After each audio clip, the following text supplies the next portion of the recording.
Live. Wow. Well, behind the scenes of getting that stream started. Jesus Christ. All right. Ooh, my palate was dehydrated. Me too.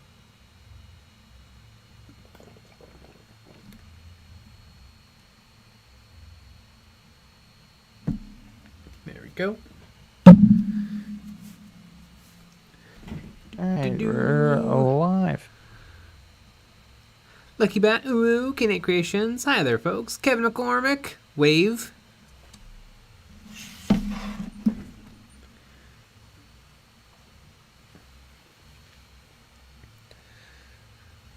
All right, let's do a little dry brushage on some orcs.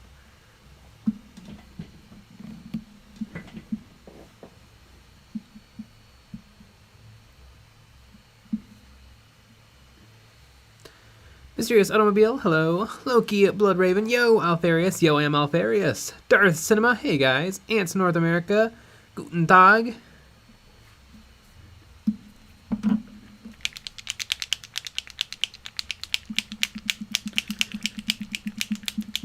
Well, there we have it.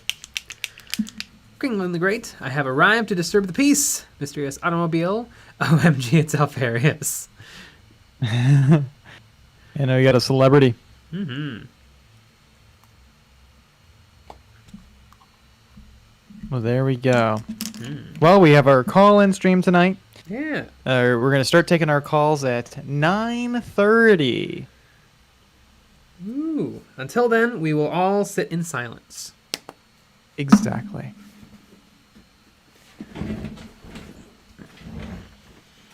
And that means no chatting either. The next night? person to chat gets banned from YouTube. We have that authority. I've already banned everyone. Okay. Yep. Everyone in the chat's banned. Don't have to worry about that.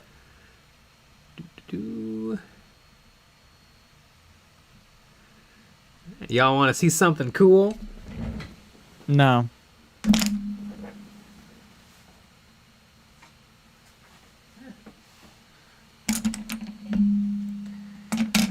I don't want to see anything cool. I went to the Games Workshop today. I got the model of the month. It was the Ideneth Deepkin. Oh. But I impulse bought something that I've been eyeing for a while. Goodness. And I have it about half built. It is the Thunderhawk gunship, but the Widow one. And it's really neat. It's I mean, it's really small, but it's kind of big. Yeah. And it's a really fun kit to put together. It's pretty easy. The only I had one flaw, which was my front parts was a little bit bent, and so I had to kind of like bend it and then super glue it down so that it was perfect. But other than that, everything is perfect. One thing I'm having a little trouble with is I want to get the wings to be able to stay open and stay closed. And I can't quite figure out how to do that. There's not really enough room for a magnet. So I'm sure I'll figure something out. Maybe figure out a way to get enough friction so that they'll just stay wherever they're at. But yeah, and I think I didn't want to do Black Templar because I thought I couldn't make that look good. But now I kind of want the challenge of seeing if I can make Black Templar look good. Because black armor is hard to paint. And then black armor at an even smaller scale is probably a whole new challenge. All right. Neat. That is a lot of fun. Mm-hmm.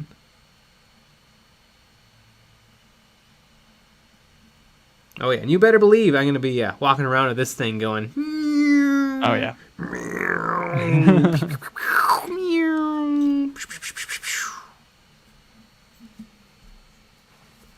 Mysterious Automobile. It's not it's not a Thunderhawk. It's a Thunder Chick. Well, maybe if it drinks its milk, then it'll grow big and strong, and be a real Thunderhawk gunship. I believe in it. Mm-hmm. I think it'll happen. The only vehicle that can transport Primaris that isn't one of the new Primaris vehicles. The only old school model back in Transport Primaris. Seth Wilson. Play it safe and go Salamanders. Nah, I think I'm definitely going to go Black Templar, and we'll see if it works.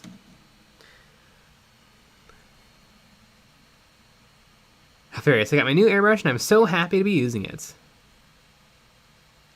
Sweet. Third Cinema, is it bad that I want to see a diorama of these ships with the Star Wars ships miniatures in a dogfight? I think that would be really funny, and I'm assuming the Thunderhawk would win, because it's basically magic how powerful it is. American Man, I want a new drop pod. I want a new drop pod as long as it's exactly like the old drop pod, except for maybe a better weapon and just the ability to transport Primaris Marines. One Stormbolter just isn't doing it anymore. Just not good enough. And I know it does have that one missile too, but it's like a really short range missile. Depressticon, hey fellas. Any plans on painting any War Machine and Hordes minis on the channel? Their sculpts have a lot of character. War Machine and Hordes is pretty cool looking. The only problem is it's kind of exactly like 40k, just a little different. And so I think we're probably going to stick with 40k for the time being, but maybe one day. That means no. It's like when your mom says maybe. That means no.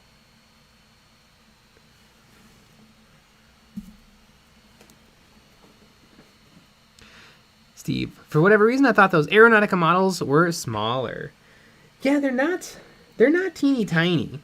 Although the Thunderhawk is probably the biggest one that exists. Probably.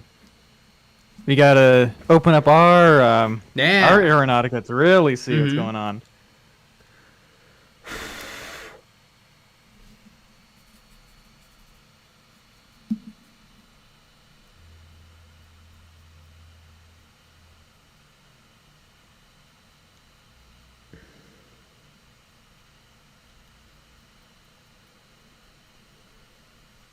I love it.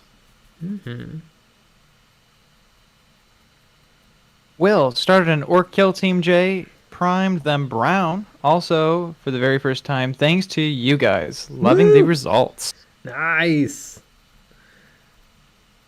Yeah, you'd be surprised what colors you can use for a base coat. Orange. Orange is not a bad color for orcs and gremlins and goblins.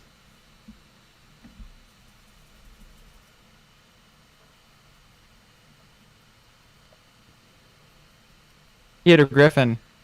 Thunderhawk. More like Thundersock. I don't get it. Nice. Yeah, I don't Sock really like on your get it feet? either. Yeah. I guess so.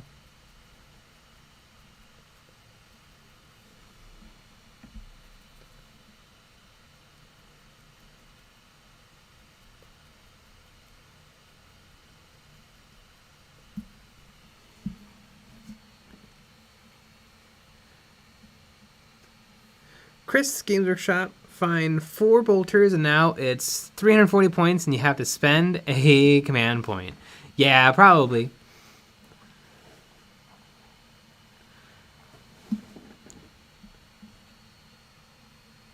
Logan, I have a question for you. I remember in one of your videos that the worst looking 40k models you mentioned in the last was the Last Chancers.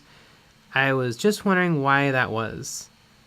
I said that the Last Chancers were bad? I don't remember ever bringing them up. I don't even know what that is. I remember in one of your videos about the worst looking 40k models, you mentioned the Last Chancers. I mean, they're weird and kind of ugly. They're very, very old. And there was like a cheerleader model. I have no recollection of bringing these up in one of my list videos. I guarantee you didn't, because I don't even know what that is. And I would definitely know what they are if they were in the video. Yeah, there's like a really racist Native American. It's a guy in a Nazi uniform. Yeah, again, there's a cheerleader. I don't know if you're thinking of my video.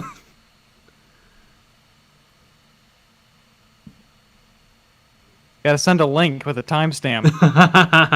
Yeah. Also, I mean, they are bad models. They're really old and derpy. So I stand by my opinion I didn't know I have. Darth Cinema, finally in my first narrative campaign with Chaos Undivided, my Iron Warriors have squads that have ties to all of the different gods. The IW Plague Marines are perfect. IW. Internet Winnipeg. Indomitus Warpsmith.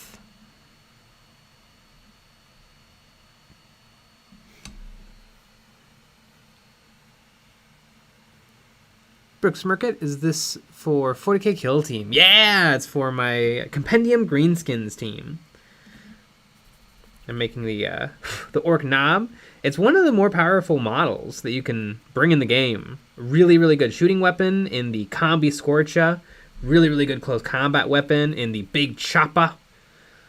Lots and lots of wounds. 3 activations if you buy them the piece of equipment. It's a really good model. And I think it still counts as 1 selection for the purposes of list building.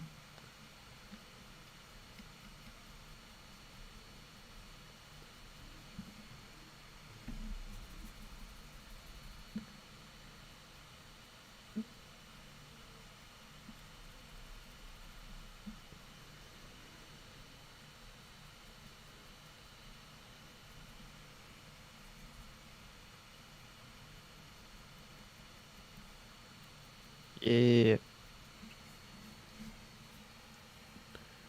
American Man, have you heard of the Raptors chapter? They are my first army, and I love their style.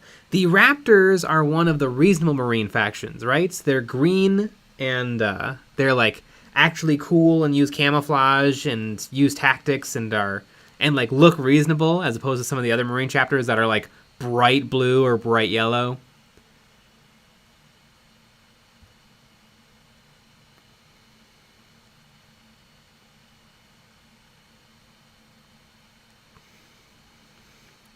Kringlin the Great, I think Guard should get an update. The models aren't as good as they should be, especially for the infantry.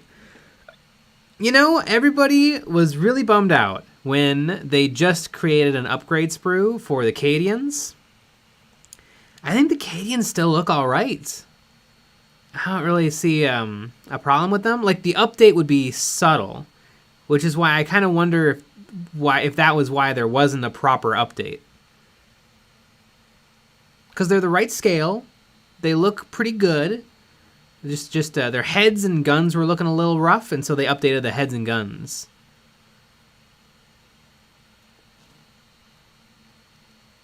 So, I don't know. I feel like they're right on the edge of acceptable, but not acceptable. So it's tricky. American Man. They use camo. Very military.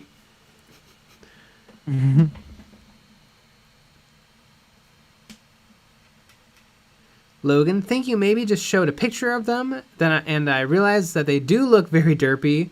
They were just my first models, so like I know they aren't the best, but hey, maybe it's just bias on my part. I mean, they're classic.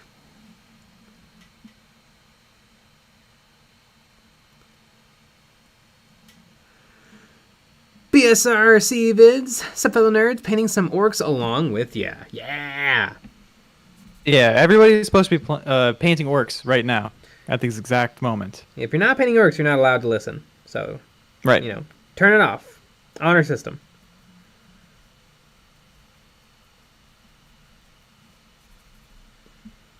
I suppose just today we can also allow Age of Sigmar orcs. Maybe even some cruel boys. Mm-hmm. You gotta be good though. Gotta eat your dinner. I didn't really like you the don't cruel get dessert. boys. They weren't smiling. I know, right? I hate them too. Not smiling enough for me either.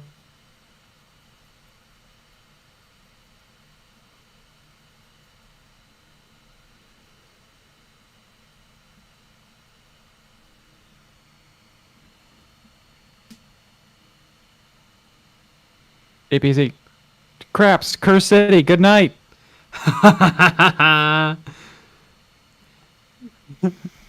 Kringling Great. The upside should be to make them less chunky. Their hands are as big as their heads. After painting over 100 of them, I can say that I feel like they should be updated. Yeah, again, yeah, they definitely could be updated, but I think the update would be subtle, and I wonder if that's why they didn't update them. Also, usually hands are as big as heads because that's kind of part of heroic scale. I mean, if you look at this Orc Knob, who has a giant honking head, he also has giant honking hands. This is kind of part of Games Workshop's aesthetic. Yeah, if you want realistic scales, you gotta switch to a different game. Ugh, maybe even or a different company. Right. We're like Malifaux. Everything is correct. And it's in 32mm. But that makes like gremlins are very small. That makes their hands incredibly small.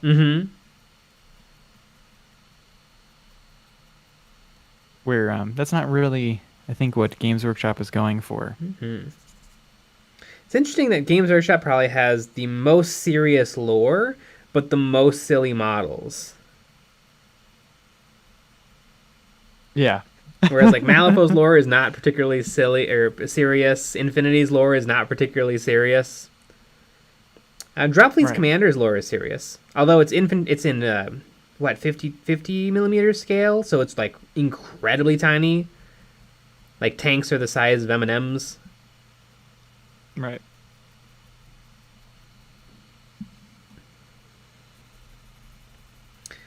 Dropzone Commander is always a game I thought looked pretty dope. It actually has really cool lore. It's kind of like an alternate history of the world. Really far into the future, where we've made contact with aliens.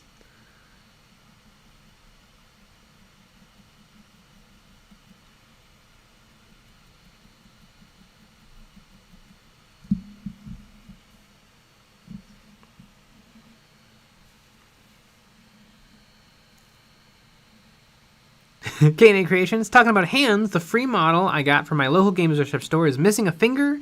Not great for an archer. Ooh, that's too bad. Was it already assembled?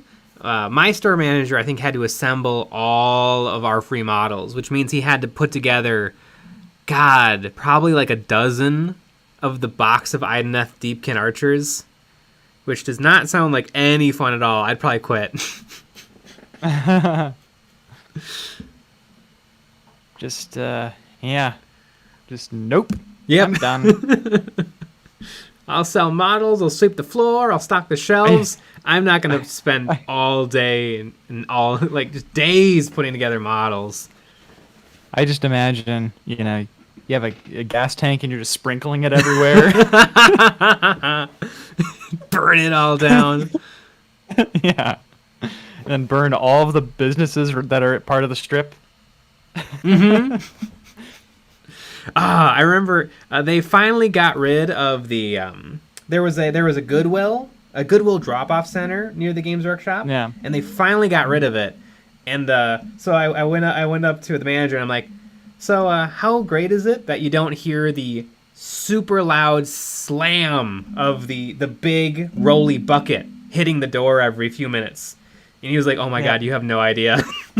What a relief it is.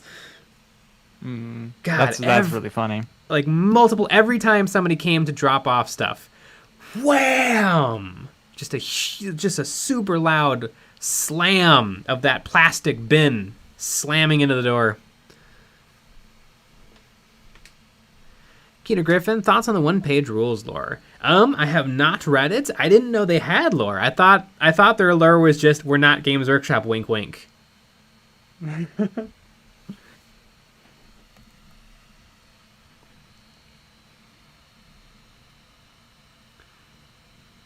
Sam Kits, I would love for them to bring back Epic 40k. I definitely think it's possible. Aeronautica Imperialis and Adeptus Titanicus are both in the same scale.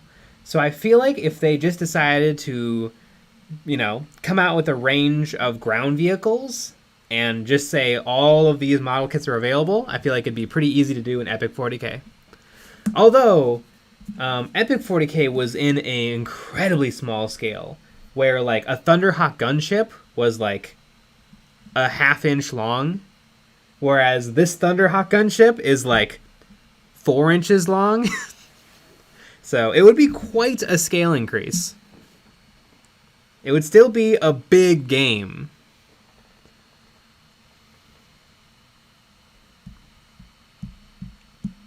Peter Blantastic, are you bringing a lighter tone onto the skin? Yes! And I'll probably have to do some work with the brush too, but this is going to help out a bunch.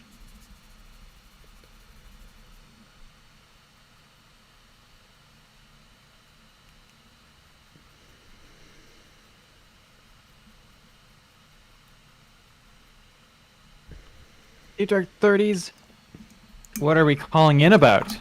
Well, you can call in about anything, and our call-in starts at 9:30 on our Discord. Yeah, if you join our Discord server, there is our call-in stream stage that you can join, and then you can raise your hand, and then I can accept people as we're going through people, and everyone has about 5 minutes. Mm-hmm. You can talk to us about painting and modeling questions, what models you've been working on, if you disagree with something I said in a video, or just my whole general being. We can argue, we can chit chat, anything you want to do. The one thing I would say we don't need is you don't need to ask us how we're doing. We're doing great. Yeah, just don't ask us right into it. We want to know how you're doing.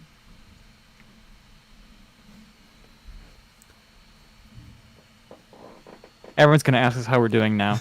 That's true.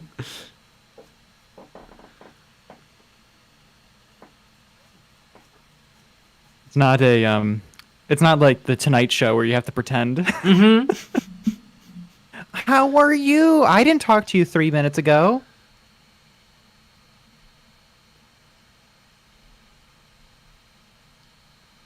Keter Griffin, I want to do some one-page rules, but I don't know what faction to print with cool models. Any suggestions for Age of Fantasy? Is it really called Age of Fantasy? That's hilarious.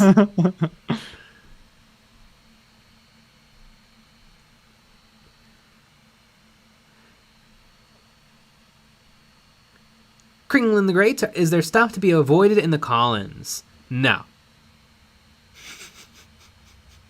Although, I mean, if it's awkward, we'll just drop you. Yeah, I have no problem doing that. Mm-hmm. Oh, I got my thingy on that kick button. Quick. Oh, I wish we had a bleep button. Not that we don't swear, it'd just be funny. Yeah. Just be hitting it every 3 seconds. Mm-hmm. Theod, are you planning on making a tutorial to paint Black Templar with brushes? Not really. I did a video of speed painting Black Templar that didn't use a lot of airbrush. I think I just airbrushed on a base coat, and then I did everything else with oils. So that might be a good video to check out. I think it's just called Speed Paint Black Templar.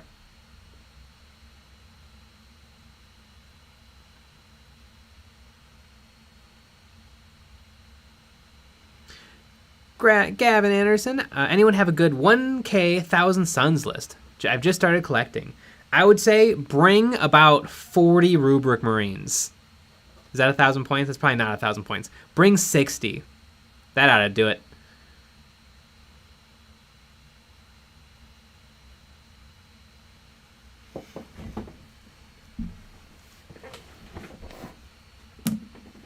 Mysterious Automobile. Everyone is asking, how is Jay? But never, why is Jay? Great question. You know, you could ask that question on the call-in stream. Yeah.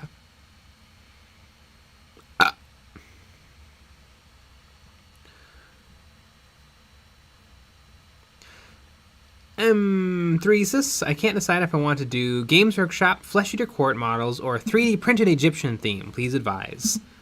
I guess the 3D printed Egyptian ones, because they're Egyptian. Oh, the Flesh Eater Court models are cool. Was this helpful?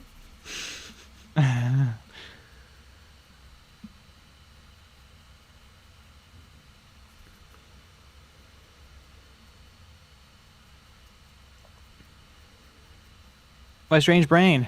At the moment, what is your favorite 40k army or race? Black Templar Space Marines. They're my favorite. Tau. Okay, well, Nick is wrong, but it's okay. That was your answer for you. Okay.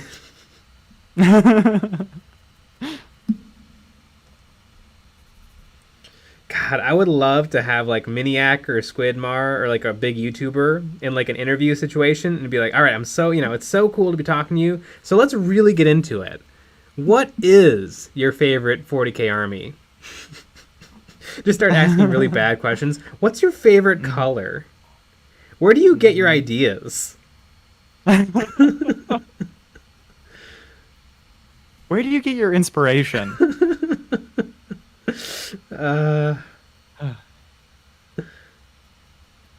Man, that is my favorite question. Where do you get your inspiration? I always think of Norm Macdonald Live. Of course. Adam Egget asking those questions. Where do you get your inspiration? and the guest is always just quiet, staring at him. Oh, man. Norm Macdonald is the best. Pretty good.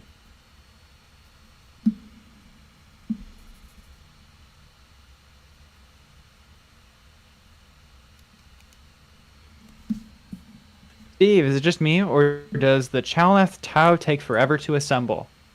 I think Tau just take forever to...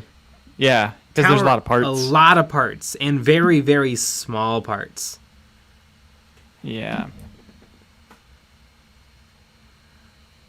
It took me... I don't know how long it took me.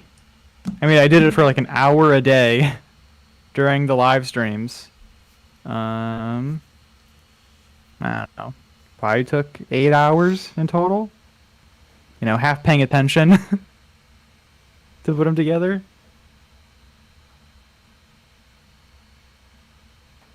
I guess technically I'm still going to magnetize them, so 2 of them are not magnetized. Or 2 of them are not completely put together yet.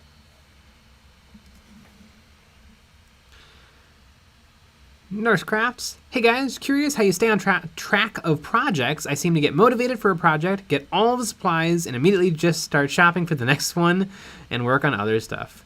Yeah, I think the only reason I'm able to do it is because I spend like 8 hours a day on it, at least. And so stuff just gets done. Yeah, also it has to because there's videos. Right. Yeah, you kind of have to find that discipline to just be like, this is the project I'm doing. I'm going to work on it an hour a day until it's done. Yeah. And that's hard because there's so many other things that you'd rather do. Some days you don't feel like it. Yeah, I don't know. Yeah, man. But you know what I do know? It's 9:30. Ah. We can switch over to our call-ins. Woo! Now, another kind of fun thing about all this is if you join the Patreon, you get to skip the line. Ooh. Wow. So another little... Is it really hard to join our Patreon, though? It's actually pretty damn easy. Wow. Because well, what you would do is you go into the description, and there is the first link, or the second link in the description is our Patreon. And you just click that, and you can join right then and there. Neat.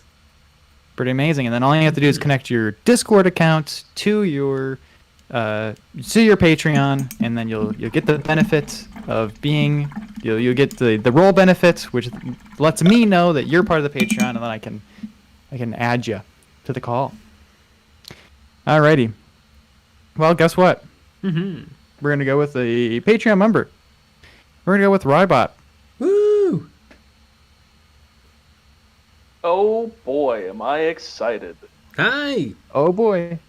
Hello. What's up? Not much. Well, other than you had mentioned that painting orcs is the only thing we can do tonight. And yes. Luckily enough, I am painting my Auric Ironjaw's Brutes. Ah. So the question I have for you tonight mainly revolves around D&D, actually.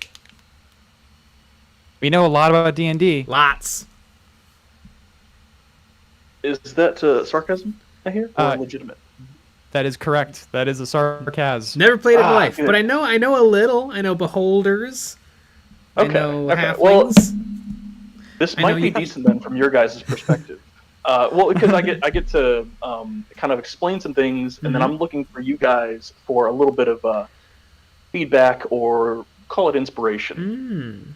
So I am a dungeon master, and right now I am running a campaign. My players are level 9. They are currently going to a place that is kind of corrupted by the Shadowfell.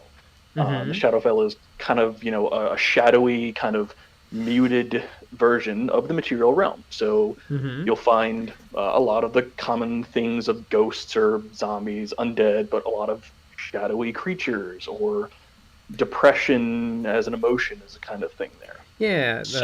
Stranger Things season 1. Sure, the Upside Down, yeah. That's a very decent way of visualizing it. So right now, they're about to go to it's called the Castle of Ruin is the name I gave it. It's a terrible name, but it is currently corrupted by some things in the Shadowfell. So what I'm going to ask you guys is there some fun thing that you could imagine doing if you were playing some kind of RPG game to either fight, do a puzzle, or explore that would have some theme of shadowy corruption, possibly evil, but not necessarily evil? Is this corruption a different location in the land, or is it actually a different land, like an alternate reality? It is. So the Shadowfell, in this case, the long story short, it is the same land, but corrupted by part of the plane of the Shadowfell bleeding into the material realm. So it's not actually in the Shadowfell, it's just the Shadowfell is kind of the tendrils of corruption that have spread into the material plane. Okay. I would say either they need to solve some puzzles to uncorrupt the castle, and then the uncorrupted castle can either take them back to the safety of the not Shadow Realms, or begin the process of uncorrupting the Shadow Realms. Or Shadowfeld. Okay. I think, I don't know what those puzzles would be. Maybe defeating some of the big bad monsters who have made the castle their home. Or maybe, taking on, dangers in the castle itself. Maybe it's infested with mimics. But shadow mimics. Yep. That's an interesting take, and an evil one, and I love it. Nick has to come up with one. Whenever I think of corruption, I think of Terraria. So you have to... How do you get rid of the corruption in Terraria? You have, the weird... you have to buy the stupid stuff. You have to buy the stupid stuff. That's what you have to do. You have to buy stuff from a store and then sprinkle stuff around, and then the corruption goes away.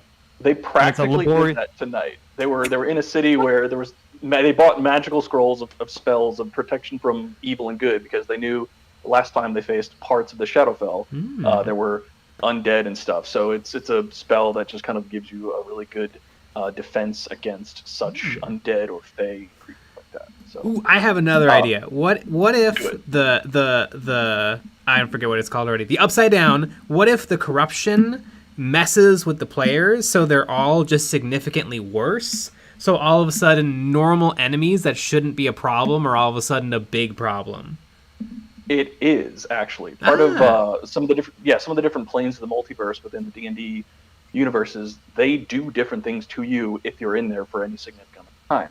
So the Shadowfell being, or the Shadowfell and the Feywild are like mirrors of each other. The Feywild is kind of like Splanesh in terms of noises and things. Everybody it's just bombarding with sensations and such. But the Shadowfell is the opposite of that, very muted. So depression and or emotion, things that kind of lower your ability to do things. A bard is charismatic, so the Shadowfell might, impede on their ability to do certain things. So that is actually a thing. So really if these players ran into a shadow kobold, the kobold would fuck them up. Pretty much, yeah. The current goal for them is actually to find. I guess this might be a good question. What? Or I'll step back a few steps here. The goal that they have is they have like a little gimmick thing, basically a little shard that they have to touch it to a source of the plane, and the source of the plane could be pretty much anything. It doesn't really matter. It's still, what I'm going to make it. And they just have to touch it, and it kind of imbues that shard with the source's element or whatever it is. So is there something that you guys would give, like, I mean, if it's the heart of an undead monstrosity beast, or is it like a torch that has like black flame and it just like emanates darkness and corruption, or something? It doesn't even have to be a thing. It could be like an emotion, something in the castle. What if the castle had organs, and they have to like it's like a living being, and they have to slowly kill its organs? It's heart, its lungs. That's actually kind of fun. Heck yeah! And they have to. Oh man, the hallways of the digestive tract. That's actually pretty cool. It's a good idea. What was that? What was that kids movie where the house came to life? Monster House. That's a scary ass movie. Didn't that house have something like that? The kind of like a the living dead being? Lady was in. Oh no, it did have. It had a uvula. Like a uvula. Oh no, Yeah, I think it did have a that's what I'm heart. thinking. I think they did have to destroy a heart. I think the heart was the lady, the dead lady who So- was like possessing the house. So you should watch that movie as inspiration. I haven't actually seen that. It's a good movie. At least it was a good movie when I was 12. Yeah. Oh, yeah. I remember being scary. It's the good bad movie that you watch it with a couple drinks with some friends that watched it back in the day. You're like, oh, I remember. God. Have you guys seen The Three Ninjas at all? No.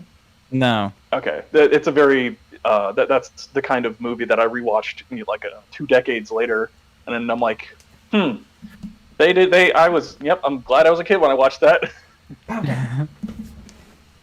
And speaking of being a kid, that's time. All right, I will say goodbye with.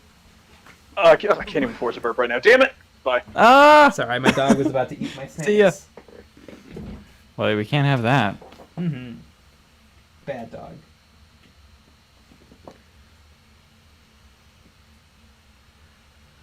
Sweet. Woo! Well. All right, so we're gonna go with another Patreon member. Yeah. It's almost like if you join the Patreon, we like you a little bit more. Yeah, Isn't that that's just crazy? it. We will come up with your Dungeons and Dragons campaigns. Exactly. Perfect. This should be a Patreon tier. We will write Alrighty. rules for a game we don't know. Exactly. Nope. Yeah, we have no problem. We know tons of people that play the game. Tons. At least I know tons of people. But yeah, we've never played it though. Never been invited either. All right. I wonder what's wrong with us. Although no, we've been invited, but maybe with people that we didn't want to play with. Yeah. Alrighty. Let's go with Time Guy, another Patreon supporter. Oh, what's going on? Hi. Hey. What's up? Hey, so where do you guys get your inspiration? Your mom. Oh, beautiful. Yeah. This is very inspirational. Yep. I know. Well, what you been working on? on? Think of excuse me? Yeah, go ahead. Oh yeah, well, you guys mentioned before that in high school and then I guess maybe a little bit after in college, you guys did some theater. I know it's totally it's not really the same, but kind of what are you guys' thoughts on like the Oscars coming up? And I haven't seen a movie. You guys just think like it's a I think the Oscars are kind of interesting. I think it's interesting when an interesting thing wins, but I haven't watched a movie in like 2 years. I don't like any of the award shows. I think they don't need to be televised. I think like back in the day, it made a lot of sense that they were televised because you didn't get to see your favorite celebrities at all. So you got to see Frank Sinatra or whatever on TV, and it was like a big old thing. But now you can see whoever you want whenever you want to. I think they should just have it be a party where they bathe in children's blood somewhere else. I think that'd be a lot more fun. Right. Pray to Owlmec, the owl god. Yeah. But yeah.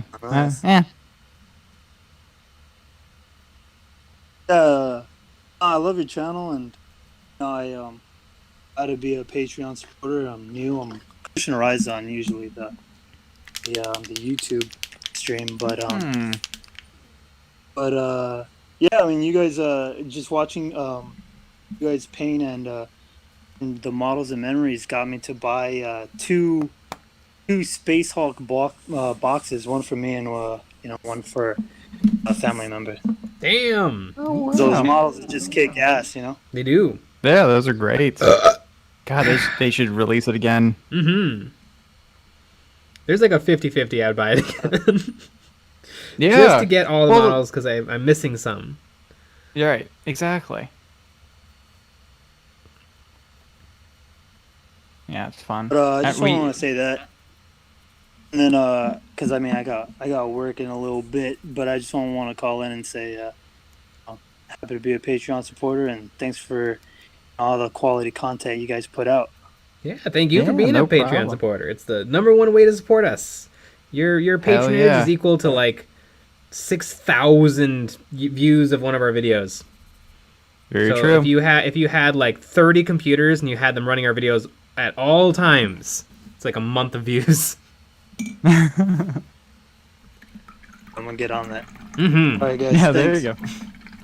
Thank you. All right. Good night.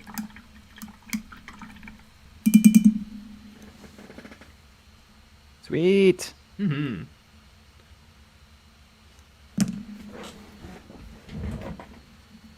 Oh, rats. I just kicked the light. There it goes. Benjamin Reynolds. I agree with Nick. Fuck those award shows. The Employee of the Month at NASA would be a better show. It would be. That would be a better show. No, I want the worst employee at NASA. Let's give them a show. Yeah. Mm-hmm. Just the guy who barely got to be an astronaut. There has to be one person that barely that just made it in. I'd love to hear about that.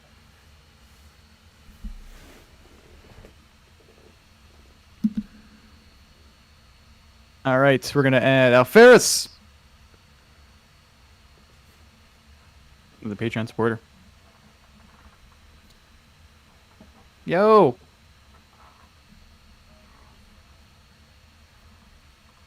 It sounds. You can't. Oh, it sounds fine. Oh, so we sound like shit. Wait, I can't hear Alfarius. Can you hear him? Oh, I can hear him. Wait. Can you not hear him, Jay? No. Really? Yeah. Not at all. Here. Nope. Complete silence. Wait. Oh, no. I figured it out. Never mind. I figured it out. Okay. My bad. User error. Okay, we're good. Got it. Okay. Couple of quick questions. First, my first experience with the Warhammer 40k universe was the Dawn of War game, which I saw the video that Nick did about the 3D printed STLs for the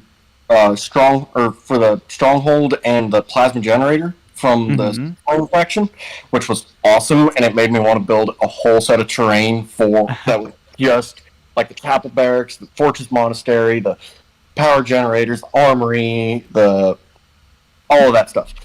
But my question is, what was y'all's first introduction to the wide, wonderful, wacky world of Warhammer 40k?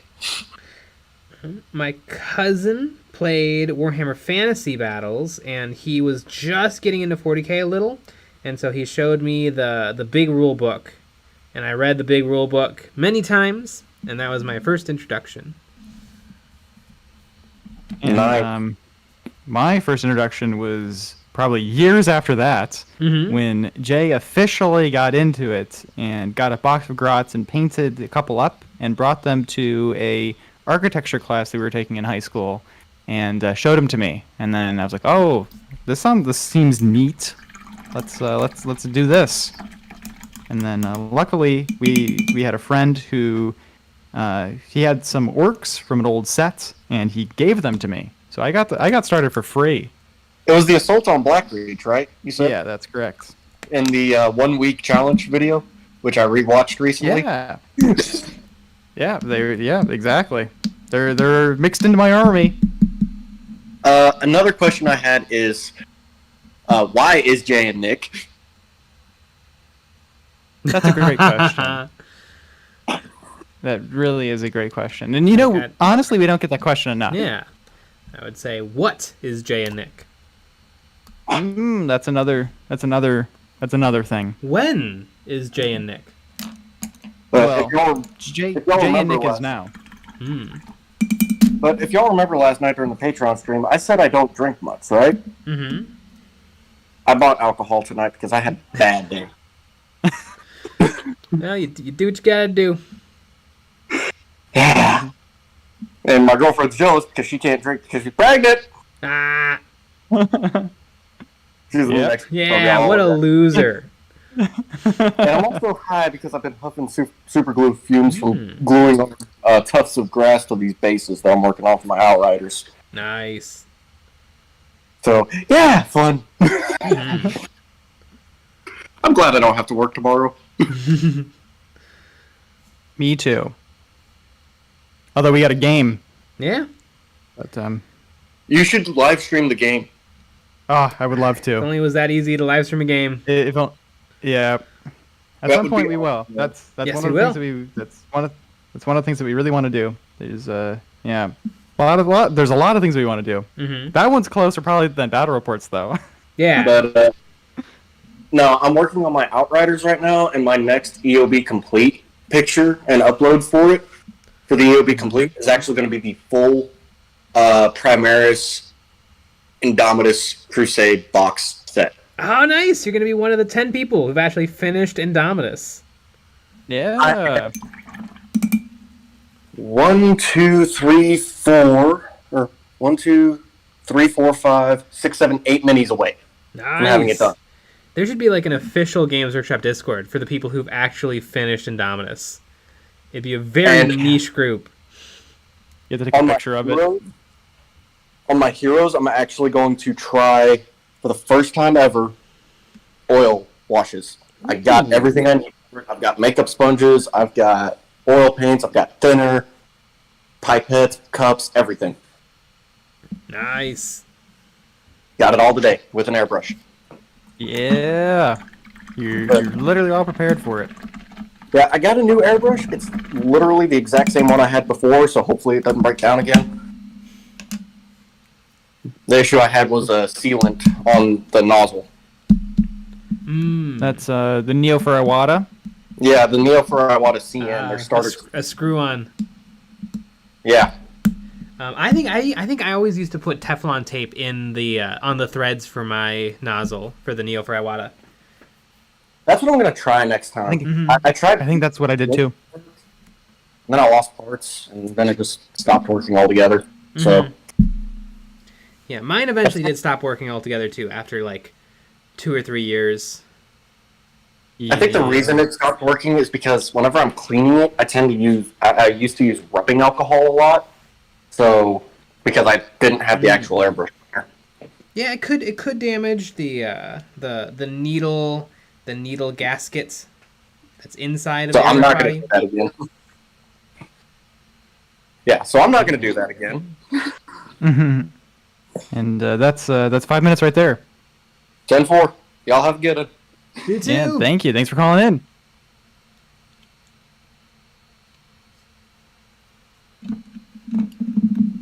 Sweet. That Neo for Iwata. God damn. I remember vividly in the summer I was in the garage and I was spraying Dark Eldar vehicles purple. I vividly remember that with that old Neo for Iwata using Windex as the they used to tell you to do that into the paint to make it dry quicker. Exactly. Because they thought that's what you wanted. Yep. And then not wearing a mask, just doing it, and it's just horrible. But I remember then it was hot and sticky. And I remember there was one time there was a fly in the garage with me, and I was upset because they kept landing near me. I kept trying to spray it with the airbrush. Radium Minis. What you put tape where on the airbrush? It's not tape. It's Teflon. It's sort of a tape. It's Teflon, which is a type of plastic, and you take it and you cut a little piece of it off. It's meant to help with pipes to make the seal nice and airtight. And so you just take a little bit of it and you press it into the threads, and then you screw it on, and that should get rid of any possible gap that's allowing air or water to move through it.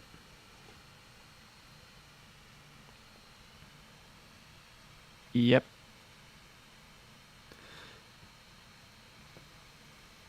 All right. We are going to go with Guardsman Peach. Woo! Or PJ. Whichever you would prefer. I like Peach. Oop. Looks like you're muted. Maybe on purpose. Maybe not on purpose. Mm-hmm. Boom! Sorry about that. Okay. So Yeah, there you go. Question for Jay. Mm-hmm. I realize that you use mostly synthetics, but I have this natural, I think, camel hair brush, a number 3, and it keeps bending. There's like no stiffness to it whatsoever. Is there anything I can do about it, or do I just hand this down to one of my kids? If it's too soft, it's just gonna be too soft. I don't think you can firm up a brush. So that's one of the reasons why I like synthetics, is because they tend to be very springy and rigid. And I know I have a couple of what are they called? Da Vinci Maestro brushes that are very frustratingly soft, and I don't like it. I want something hard. I want a hard brush. I don't want a flaccid brush. So yeah, I don't think there's anything you can do to firm it up. Okay, next question. Just a color contrast question. I'm pinning up some Necrons. Mm-hmm. I'm using the old school silvery metallic look. Do you think a charcoal gray or I have two different colors of sand. I have a charcoal gray and I have a pinkish purple. Which do you think would make the Necron stand out better? Definitely the purple. I think gray is just going to kind of get lost in the metallic, but if you undercut with purple, I think that's going to give them a very interesting look where their recesses are purple. It sounds awesome. Well, I'm just talking about like the bases. Oh, the bases. I have different color stamps. Yeah. Still purple. Yeah. Still purple. Still purple. No, that's what I was leaning towards, but I want, you're not the one artist YouTuber that you were talking about, but you still have a better, more practice with color and such than I do. Yeah, other than that, just working on my tank ace for my Manticore, so I can hopefully bombard the snot out of my friend when he comes over in a couple weeks. Nice. And because still kind of sort of easing back into 40k after my decades-long thing, and I've been nice not taking that much fees, but I've also been losing, so I might have to change that. Hey, can you imagine losing a lot? I would never lose a lot. It's not like I haven't won a game of anything this year. That's not true. We'll see tomorrow. I've won a couple of Dawn of War matches. There you go. Yep. See, that's winning. Mm-hmm. Cool. All right. That's actually all I have for you guys tonight. But thank you for answering my questions, and I will talk to you guys next question. Yeah, all right. All right, that sounds great. Yeah, thanks for calling in. Where's my... Why do I have two different paint desks? Paint desks, paint desks. This is why I have all my painting stuff strapped to me. Makes it a lot easier. Mm-hmm. Everything's tactical. In Dawn of War, I did get really good with the orcs. I think also because they're the most overpowered. They start out with really good units. I like it. You know, I mean, we'll have to do some matches against each other. We will. I've barely played the game, so I'll still win. Mm-hmm. You know, you really have to play. You really have to play Sean. Yeah. That would be hilarious. I mean, I got my macros down for orcs. We could even do a 3-way. Mm-hmm. Oh my goodness. Maybe we'll have to arrange that one of these days. I'm sure he would he'd be down. Yeah. Alrighty.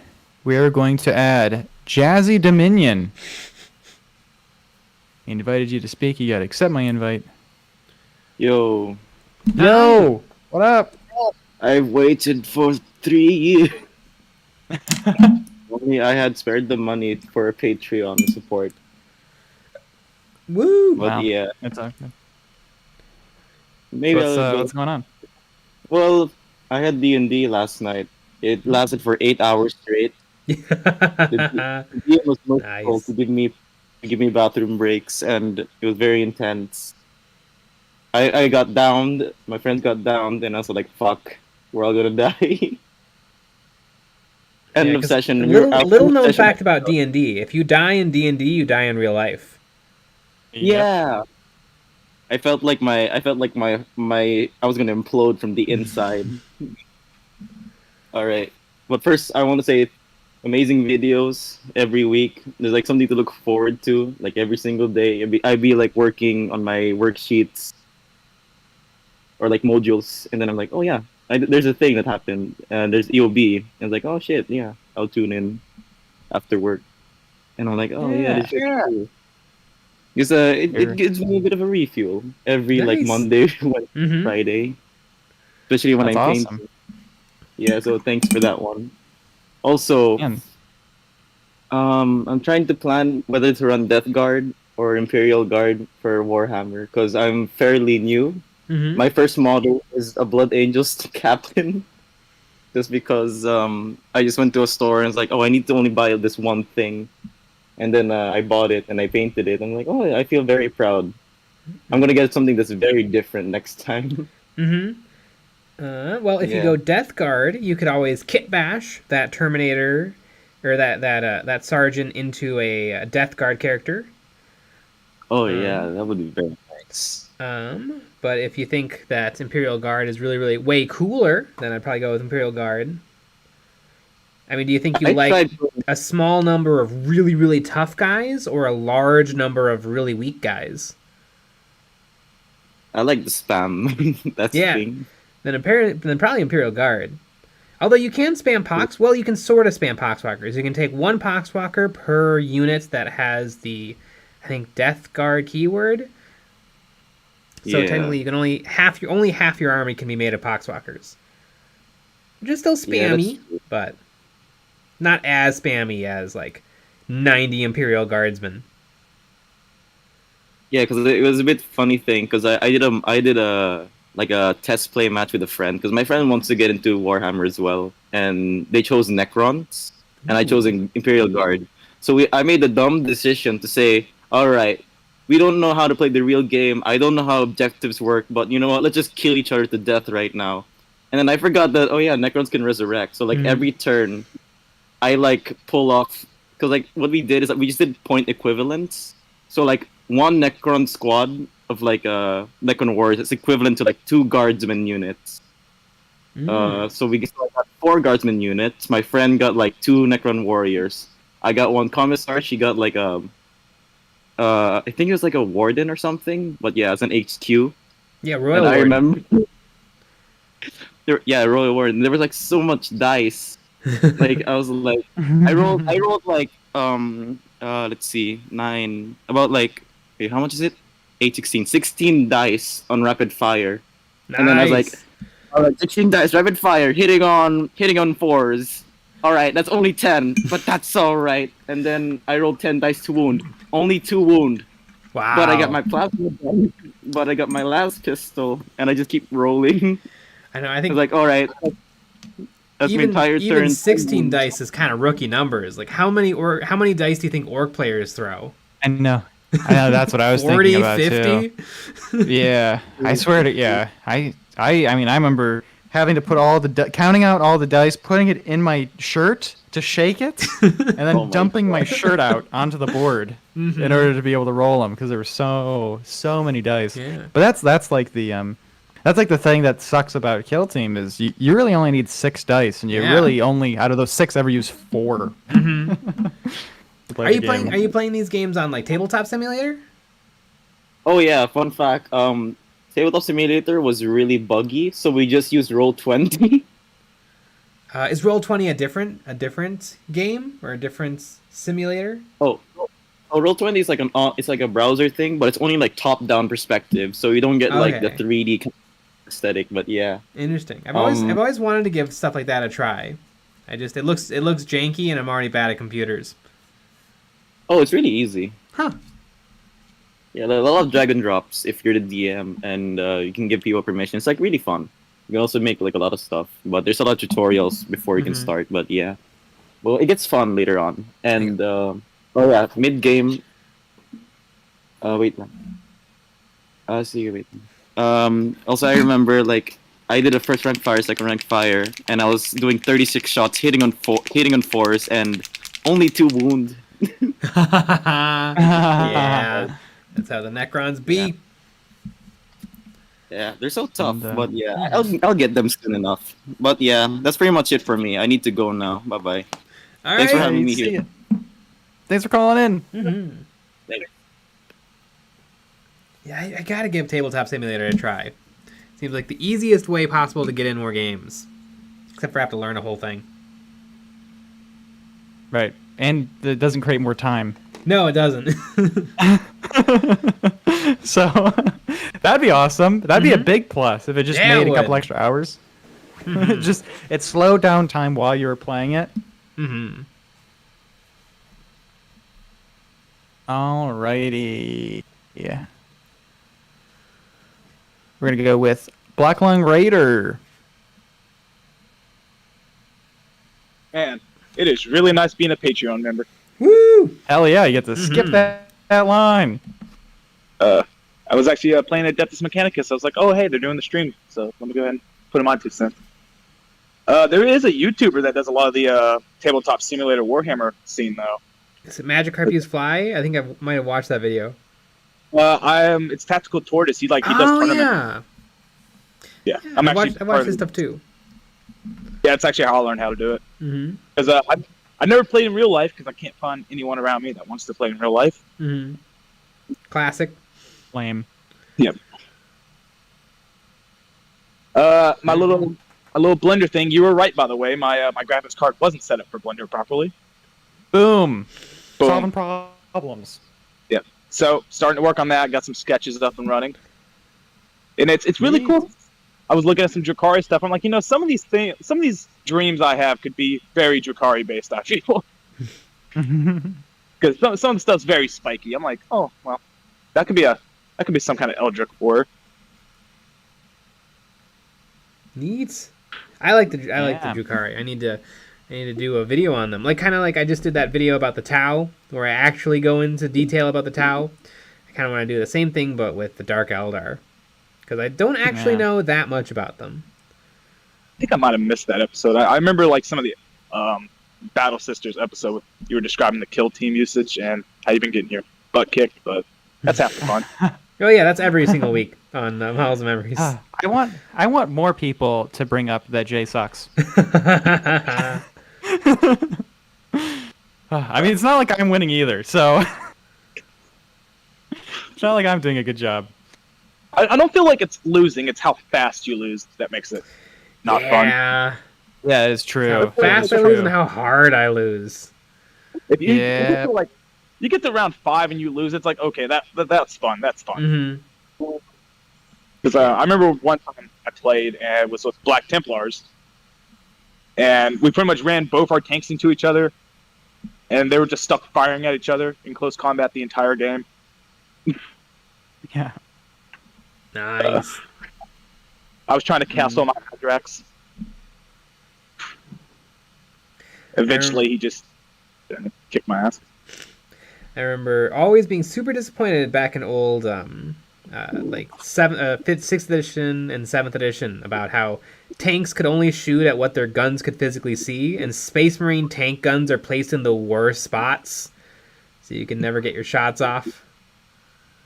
I will say that's one thing that's like crazy because I did join Warhammer a little later than everyone. Cause first box I started off was Indominus, and I was playing, edition. Yeah. So I was like, man, it'd be really cool if you did damage if you charged into someone with a vehicle. And they're like, yeah, that used to be a thing. I was like, what? Well, why isn't it? It's like, well, it's considered complicated. I was like, but it sounds so cool. And that keeps coming up. It was sort of a thing, but now vehicles can charge, so they can do damage. Well, yeah.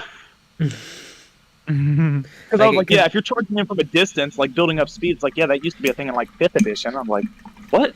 It keeps happening. I'm like, well, what if like grenade weapons had blasting? It's like, yeah, they used to have templates. I was like, what?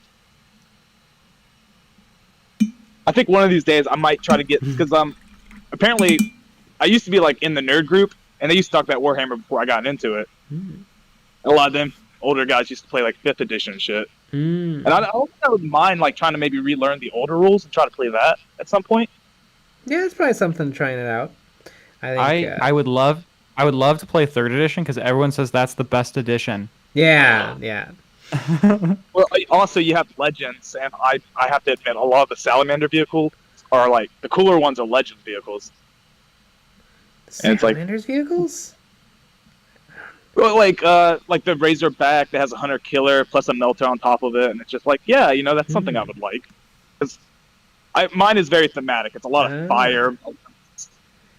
That is true. For the longest time, there was a Predator that had a turret that had 2 regular plasma guns and a las cannon, and it was the only reason that it was in the game at all was because that was what it was originally in Rogue Trader. Well, like a lot of people give me shit for my Contemptor Dreadnought because I just have a melta weapon and a chain fist on it. And I'm just like, they're like, yeah, you need to use that Volkite cannon. I'm like, but it's a Salamander. I need to use something that has some kind of fire on it. Yeah, exactly. It's like I'm trying to make it like feel like I'm playing a Salamanders. I don't want to use meta. If I'd done that, I chose Ultramarines or something. Plus, I like my dark red-eyed boys. They're like meme perfect. Speaking of being perfect, that's perfectly 5 minutes right there. Oh, awesome. Great. I was really running out of stuff to say. All right. Bye. See ya. Thanks for calling in. Yeah. Wow. Salamanders, fixing blenders. I still want a Contemptor Dreadnought. What a world. Buy one right now. No, it's expensive. Well, then don't. There you go. Wait, yeah. Well, all right. We're going to go with Darth Cinema. Woo!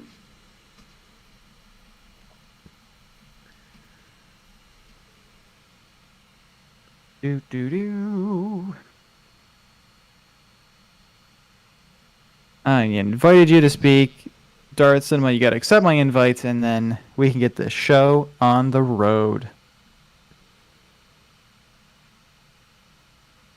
Cliffnet Dude 88. I just wanted to play and have fun. Agreed. PJ McMurray. I missed 3rd edition templates for days. Oh yeah, we have to bring back Jay's favorite mechanic. The template. I mean, I think it was probably fine in 3rd edition when there was only a couple of guns that used it. Like, you couldn't spam the things that could have it. Right. Yep. All right, I'm going to say Darth Cinema's pooping or something. And if you're back, then you could, just let us know. Alrighty. Oh, we got 1313s. Oh, wait. Are you back? Okay, Darth Cinema's back. We'll do that. We'll do Darth Cinema first, and then we'll do 1313s.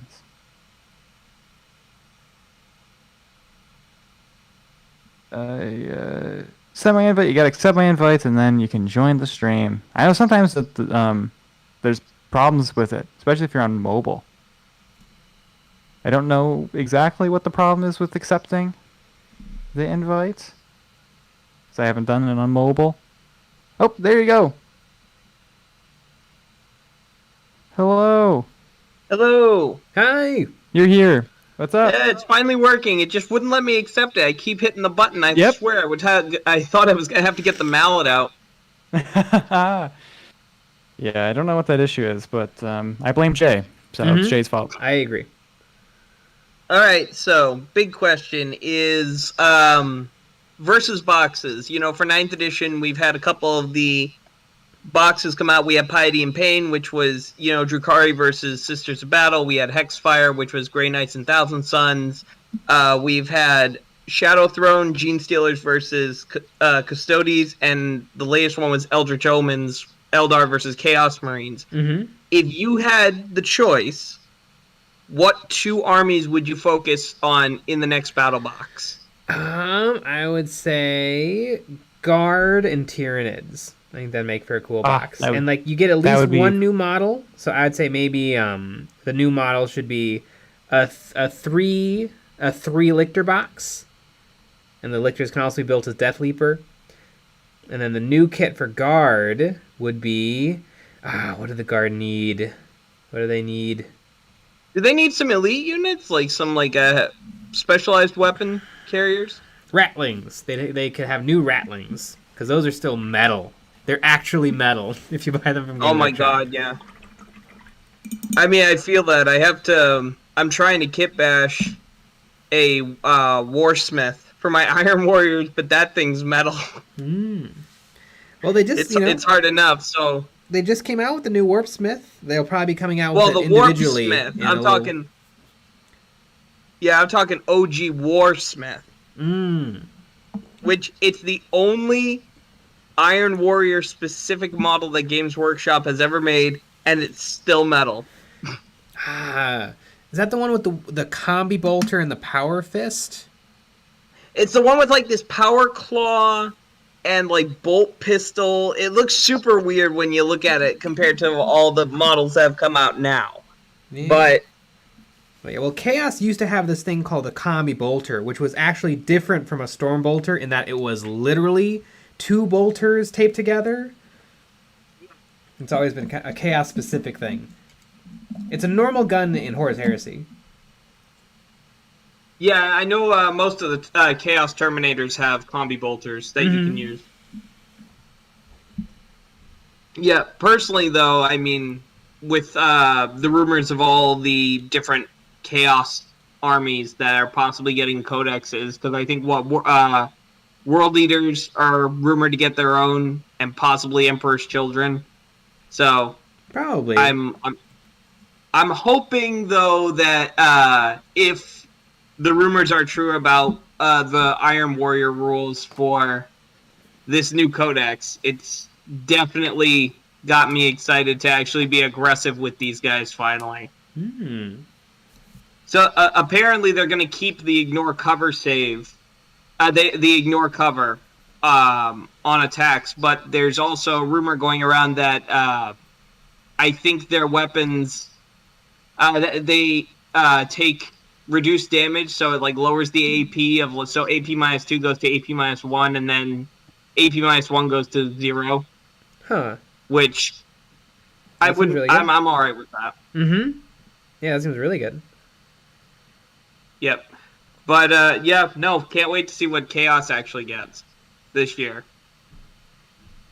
And definitely interested to see if they give the Tyranids any new models, especially. I mean, we know they're going to get one, something with wings, because they've already teased it. Oh, so they teased something with wings this year? Yeah, right at the beginning of the year, they showed off like a little teaser video that showed off a bunch of models, and some of them have been revealed now, like Morgan Raw and the Night Haunts miniatures and the Daughters of Cain model, but some of them still we don't know. Like there's something that's a Tyranid with wings, and there's something that's a Chaos Knight that have still yet to be revealed, and something that's probably an Ash Wasteland guy from the Necromunda. Great Tyranids that fly. That's gonna give me nightmares forever. Mm-hmm. Yep, I want a Tyranid Imperial Guard box just because we don't really have much of those armies. Yeah. That'd be a good way to start collecting those. I mean, it would also give them an excuse to launch a new Imperial Guard Codex. That is true. Mm-hmm. Apparently, I was watching an Auspex Tactics video, and apparently Tyranid are really strong, and I couldn't believe it. Like, I feel like Tyranid are one of those armies that either completely sucks or is good. I mean, I wouldn't be surprised if you look at all the codexes that came out for 9th edition. I don't think there's been one that's really screwed up on an army. They've all kind of gotten better. Mm-hmm. Like, at the very least, they've been decent, but I don't think there's one army that's actively suffered from a codex update. Yeah, for sure. So you only just get the more OP armies. Yeah, there you go. Speaking of that, it is 5 minutes. All right, you guys have a good one. You too. Yeah, you too. Thanks for calling in. Whoa. And I think I saw a little bit while back somebody was asking about how to join the call-in. You got to join our Discord server, and then you'll see on our under live stream category, you'll see call-in stream, and then you click on that. That'll put you into the audience. Then you got to raise your hand, and then we pick from a list of people, and that's how we do it. Alrighty, we're gonna go with 1313s. Woo! Welcome. Because if you're a Patreon, you're special. Mm-hmm. Hell yeah, you are. Okay, Nick, this is what I have so far. The Orkin Megala armor, because he's got that little grot on his shoulder. The Doctor, because he's got an orderly. The Mech in Megala armor, because he has the Oiler. The Weird Boy, because he's got those like 3 or 4 dudes on chains trying to hold them down. Zagrad, because he helps the grots for my troops. Squighogs, because they have those little dudes that you and I both like that zoom out and blow up. Love them. The Rucka Truck Squig Buggies, because their gunners are grots and they have that little grot in the back trying to wrestle with the squig. And the mech guns, because they're done by grots. I think you're missing some really important ones. Yeah, that's what I'm saying. What else? Killicans are powered by grots. And regular Gretchen and Runtherd. Yeah, no, that's what I have. The regulars, Zagrad and the grots for my boys. So I'm not running any troops because they don't have grots. I'm just running grots for my troops, yeah. And that's Zagrad and the herder, the regular herders. But Zagrad is like the king of the herders, yeah. I think I remember there was I think they're for 40k. I'm part of a bunch of like older Warhammer groups or people like looking for stuff that's been long forgotten. And what's the pirate guy's name? Badrock? Badrock, I think he had a mob of Gretchen at one point that you could interesting. Buy. And they had pirate hats on and stuff. Aww. But those are apparently expensive. But Nick, I've been going since Gorka Morka, so I have the original Gorka Morka grots that do have all the little piratey kind of weird stuff and the little bandanas and the little masks and all of that kind of coolness going on. So yeah, I've got grots going back to 3rd edition? Damn, here. This is what I'm talking about. I think maybe this is probably what you're talking about. I'm gonna put it in the general chat on Discord. Boom. Ooh, I want to see general. Yeah, I don't have the dudes carrying the chest. I have the little dude with the pirate hat. I don't have the little dude up on the flag, and the only one of those 4 that I have is the dude with the hat. I don't have the. I like the little spotter dude. These guys are awesome. Yeah, they don't sell them anymore. Oh, that's a shame. I know. They're so absolutely good. Fantastic. Yeah. Yeah, I have old metal ammo runts, but those ammo runts are pretty cool. Yeah. But yeah, I mean, yeah, people have been looking for those like on eBay and stuff, and they're pretty penny, I believe. God, how have I never seen these? They're great. Yeah, I don't think they were around for a long time either. I think they're kind of like one of those special, like almost Red Gobbo-y things. I love that the lining of the captain's coat is teeth. Yeah, it is pretty great. I mean, geez Louise. And his tiny little cutlass. But yeah, so that's it. So everybody's either got a grot or is a grot. 40k army. I love it. Absolutely love it. Yep. Again, I wish going back. there was a grot HQ that. What's his name? I guess. Wait a minute. That'd be my dream. I guess there's the friend of Gazgul, the banner carrier. Does he count as an HQ if you didn't take? Can you take him without Gaz? I don't think you can take him without Gaz. I don't think he can. No. Because how good would that be to just? Well, he's an HQ. That's my leader. Yeah, I don't think there's any way to have a GROTS leader. Yeah, no, the closest, like I said, all of them, though, like the guy in Megala armor has the grot gunner on his shoulder. The orderly goes away. The oiler goes away. The weird boy, he's got, the one weird boy's literally got like 3 or 4 grots on those chains, like trying to hold it back. So and they don't go anywhere. So that model just has them.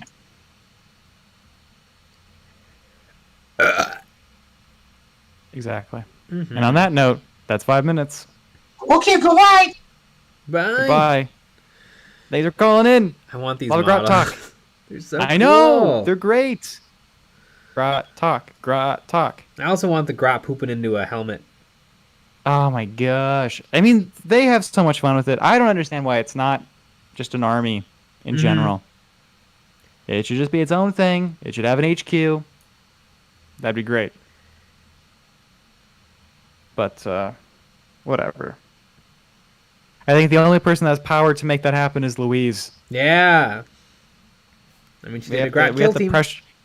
We have to pressure Louise to make that change that we want to see at Games Workshop. Yeah, be the change you want to be. You want to see. Right. Exactly. Everyone email Louise. All right. So... Alrighty, we're gonna go with Bud Asperger. Sure, that'll be fun. Hi. Hello. What's up? I'm doing pretty fine. I gotta say this before I forget it. You can take Makari without Gaskell. You can. Yeah, you can. The thing is that if Gaskell is in the detachment, you can take Makari without spending a detachment slot. Oh, okay. Well, that's awesome. And he counts as an HQ choice? Yeah, he is an HQ. Huh. He just doesn't have any benefits. He's just lucky. I remember I killed a whole unit of Scions just with Makari because of his mortal wound gig. Wow. Yeah. All right. Well, now we'll have to. Now we'll have to seriously look into this. Yeah. Yeah. Well, coincidentally, I just finished 2 Orc HQs. I submitted them at the EOB Complete chat. A War Boss and a Beast Boss. Ah, cool. Yeah. Everybody's working on orcs? Yeah, I love orcs. They're my main army. Yeah. I don't like to show any favoritism, but I do think that orc players are better than other players. Boom. I mean, I was told that everyone has fun when an orc player is on the table. But last time I played against Space Wolves, and my opponent rage quitted. I bet. And that was sad. That was disappointing. Yeah, Space Wolves, they haven't seen an update in a while. And I did delete half of his army in turn 1. Nice. Well, he deserved it. It's probably a furry. The paint job looks good. I'm just looking at it. I feel like with the Beast Boss, the base is pretty good, but the face is not that good, and the other way around with the War Boss. What do you think? On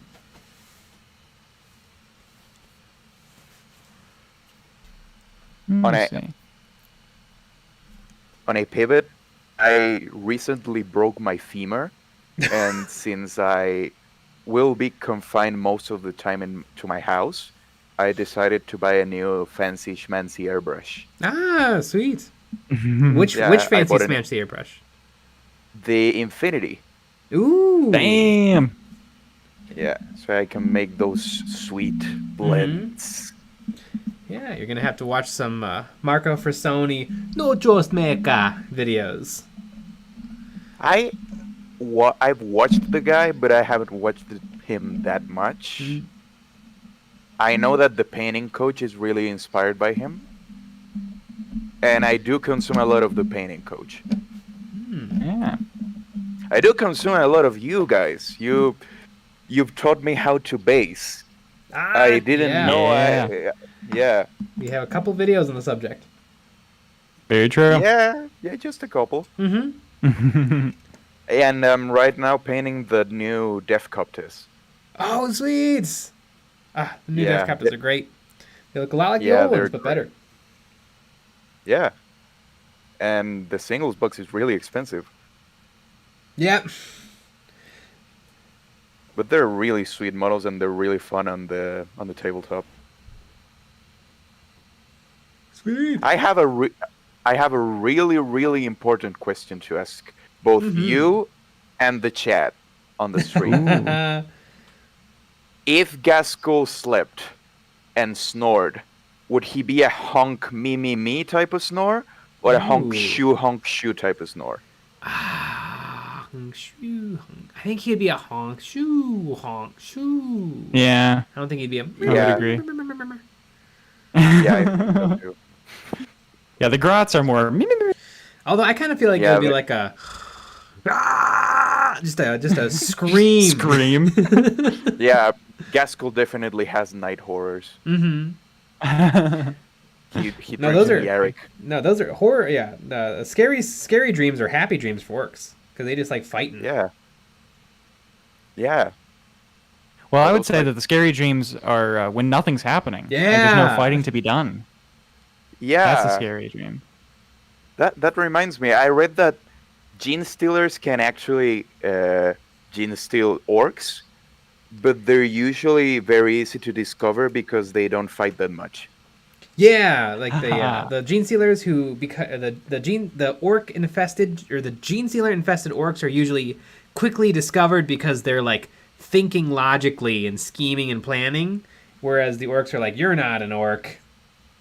They're too sneaky. They're not orky enough. Orcs are probably the best thing to ever happen to sci-fi. That's a fact. That's a fact right there. And that's also 5 minutes. That was cool.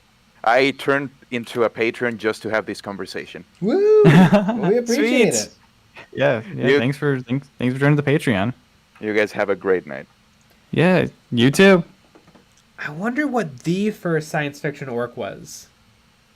Like, when did it cross the barrier between fantasy and sci-fi? That's a really good question. Like John Carter of Mars? I don't know. I don't know either. I bet it wasn't 40k. Yeah. 40k stole it. Like they steal everything. Yeah! Games Workshop is bad. Alrighty. We are going to go with Tearsup Man.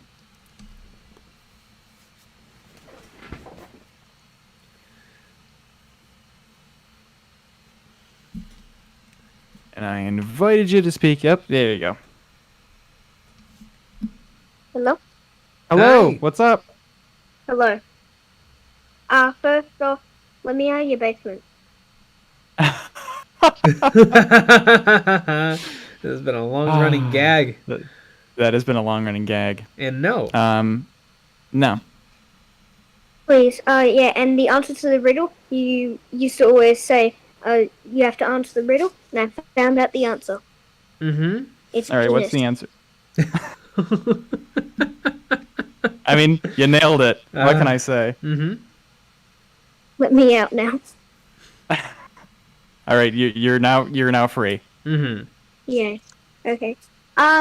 So building a grot kill team. So, there's definitely grots, but then I had an idea, maybe turning, like, orc looters into some grot mechs and having them just run around. Like, you make the main body out of bottle caps and stick in a little grot and then add on the guns and some legs. That's And not a make them bad look idea, really because ramshackle. the Grots are the good shooters of the orc race, and so that would make sense that they'd be the looters. Yeah. So if you did that, that'd be pretty cool. Because if you had a full grot kill team where they're all just the little grots, you'd have, like, a bunch, but they'd all die really quickly. Yeah, they wouldn't last. So you need some, like, stand-in, like, kit bash little grots to stand in as, like, orc boys or looters. Maybe for the knob, it could be three Gretchen in a trench coat. Yeah. That'd be pretty great. That's all my questions. I go now. All right. Thanks for calling. There you go. Yeah, thanks for calling in. Yeah, I think there's a lot more to be done with Gretchen and Grots in 40k. I think Games Workshop has only scratched the surface. Yeah. I feel like when they redo the Gretchen kit, people are gonna go insane. I think Games Workshop doesn't realize just how beloved that kit is.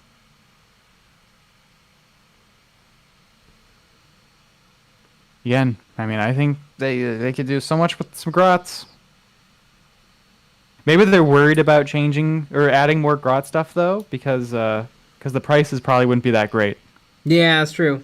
Maybe they have to put be like 20 in a box or something to justify it. 30, $45 for 10. Are you kidding me? That'd literally be the worst deal in all of 40k. Because it'd be like, literally, it costs twice as many dollars as it does points in the game. Yep.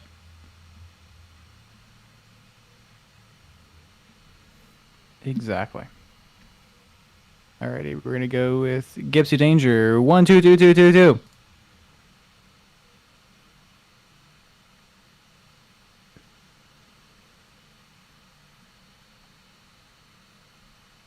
I have been waiting for 2.5 hours.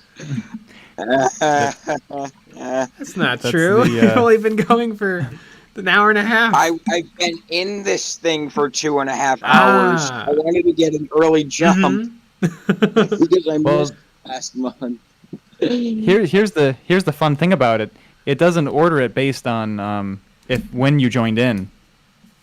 It's just random. Of course it is. Yep. So it doesn't matter when you join. You could literally join in. You could join in last, and if something happens where like I accidentally hide the requests, then it gets scrambled again, and you might be on top. It's pretty fun. Oh my, okay. So, anyways, what's up? So anyway, that was 5 minutes. Thanks for calling in. What's up? Oh, he left. Oh no! What? Well, there you go.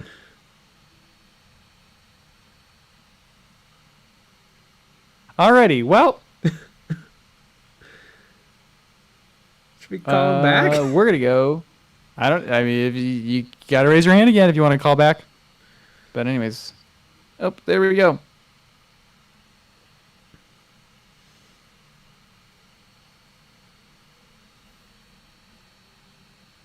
There we go.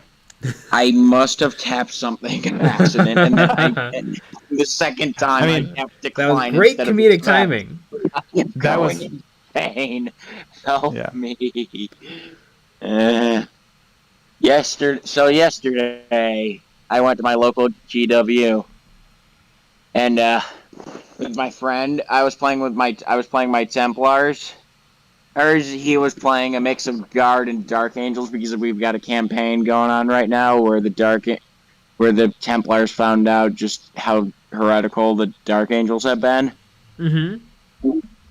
But this one won't count simply because of what transpired next. There was another guy in there. I don't remember what his name was. I won't say it anyway. It was George. Yeah, George. He was saying to one of his friends, just like, hey, nice jean pants. What? Exactly. It was stupid and he knew it. He managed to keep that joke going for 2 hours. I was completely broken at the end. You know, sometimes if you commit to the bit, it can come back around to funny. But no, it sounds like that was just a stinker.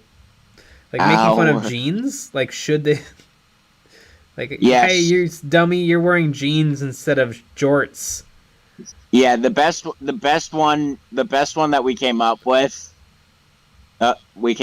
me, my friend, and the store manager. Store manager is also incredibly awesome, so... Oh, yeah. Great. We came up with children. Sheen children. Yeah. Children of the Gene. So funny.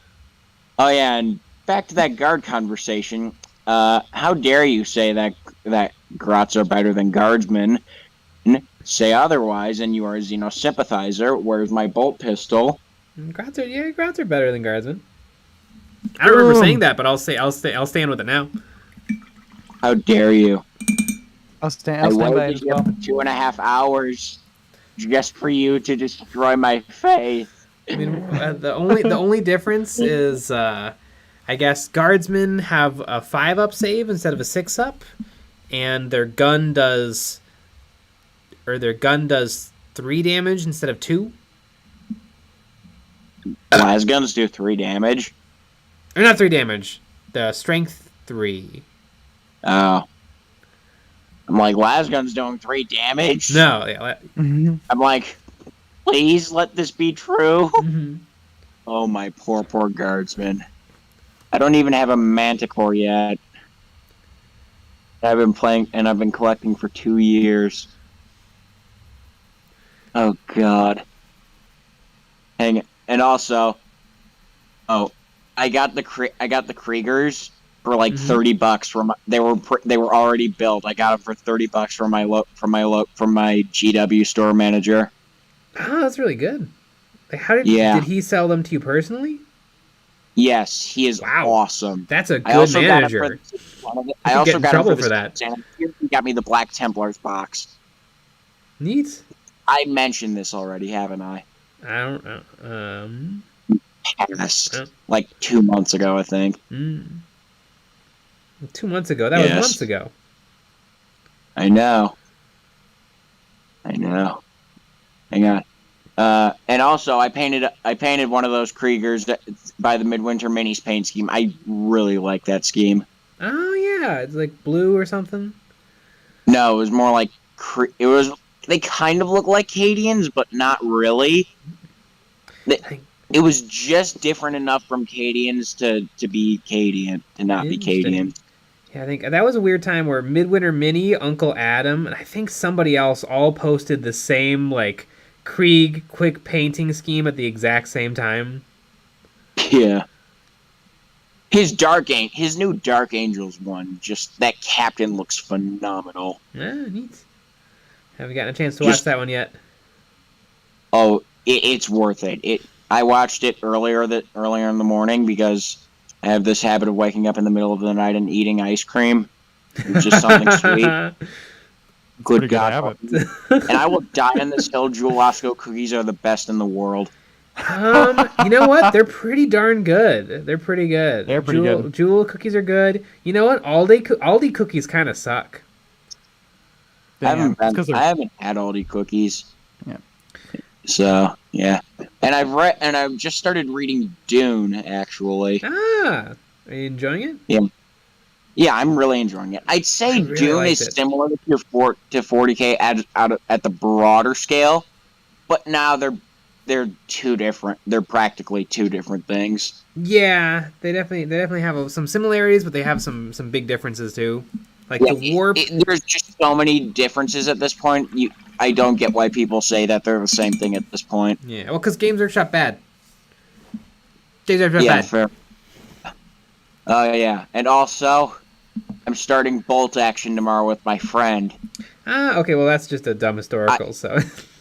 I hate building those models. They don't come with instructions. They're almost too customizable. Huh, interesting. The arms are insanity.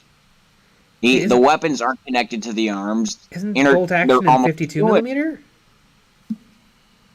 Wait, 52 millimeter? Or not? What size are those models? It's 28 millimeter. They're 28? Bolt Action? Yeah, Bolt Action. Not Sands of War. It's something of War. That's 15 millimeter. Huh. Weird. I thought that they were really small. Like, aren't the tanks really little? I think that's Flames of War. No. Flames of War. Oh, okay. Yeah, that's Flames of War. Speaking of Flames of War, that's 5 minutes. All right. See you guys. See ya. Thanks for calling in. Anytime. I'm sure one day I'll have to give a historical a try. Yeah, when you're 50. Yeah. Maybe 65? Yeah, when I'm 65, I'll wake up and I'll just be like, oh my gosh, an entire Flames of War army just is next to me. I really have a big interest in Napoleonic warfare. Exactly. Alrighty. We're going to go with History Channel. There's just a TV in the middle of the room with History Channel playing, and I'm like, I didn't turn that on. We're going to go with Nick's source of Gits tips. I'm Nick. I got tips. I got Gits.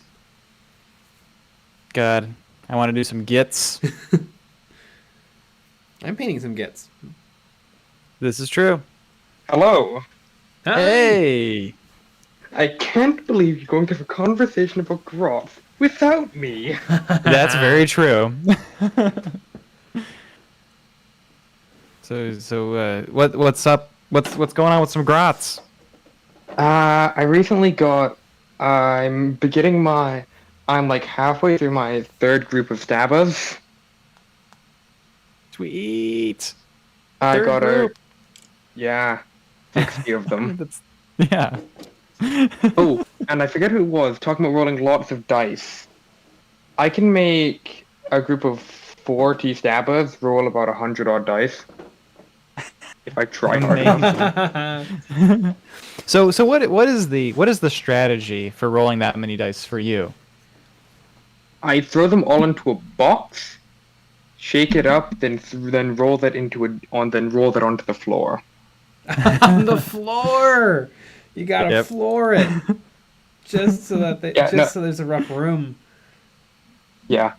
That's wild. Today I finished painting up the Marty Reaver I got. Today. Ah. Damn, you got it today and you finished it today, or you're almost done with it? I finished it today. Damn. That's pretty good. That's a good feeling right there. Ooh, maybe that's a challenge idea. Like finishing a model in one day and buying it in one day too. Not a bad idea. If we remember, I was talking about making a red versus blue themed kill team a while back. Mm-hmm. I had ordered parts to make it. I got the Iron Hands with the bolt gun for Church because he's a robot. I got a Firstborn helmet for Caboose. What's Caboose's full name? Michael Jacob Booth. Michael Jacob Booth. I can name off everyone's full name: Michael Jacob Booth, Lavernius Tucker, Leonard Church, Franklin Delano Donut, Dick Simmons, Dexter Griff, and Sarge. And Sarge. Sarge is just Sarge. Yeah. What about Lopez? And Lopez. And Sheila. And Sheila. And Alice in Texas. Mm-hmm. I got for Tex, I got her the Iron Hand helmet with the broken part. Mm-hmm. That shows the robotic eye. I got a melt-a-bomb for Andy, if you remember him. Yeah, wait, was Andy the guy that at HQ? Andy was the talking bomb. Oh yeah. I got a variety of like Auspex scanners and other tactical equipment for Wash. Agent Washington, if you're. Mm-hmm. God, it's been. It actually hasn't been that long. I watched rewatched the first 5 episodes of Red vs. Blue last year. And then at some point I'd think it'd be fun to make a Chaos Marine kill team of the Reds to go alongside the Blues. Mm-hmm. Simmons got a rocket launcher, Griff with a Melta, Donut with as many grenades as I can possibly give him. And then Lopez, Sarge, and Doc, I guess, to be the villain for the 6th role. Because I need 6 for our Chaos Marines.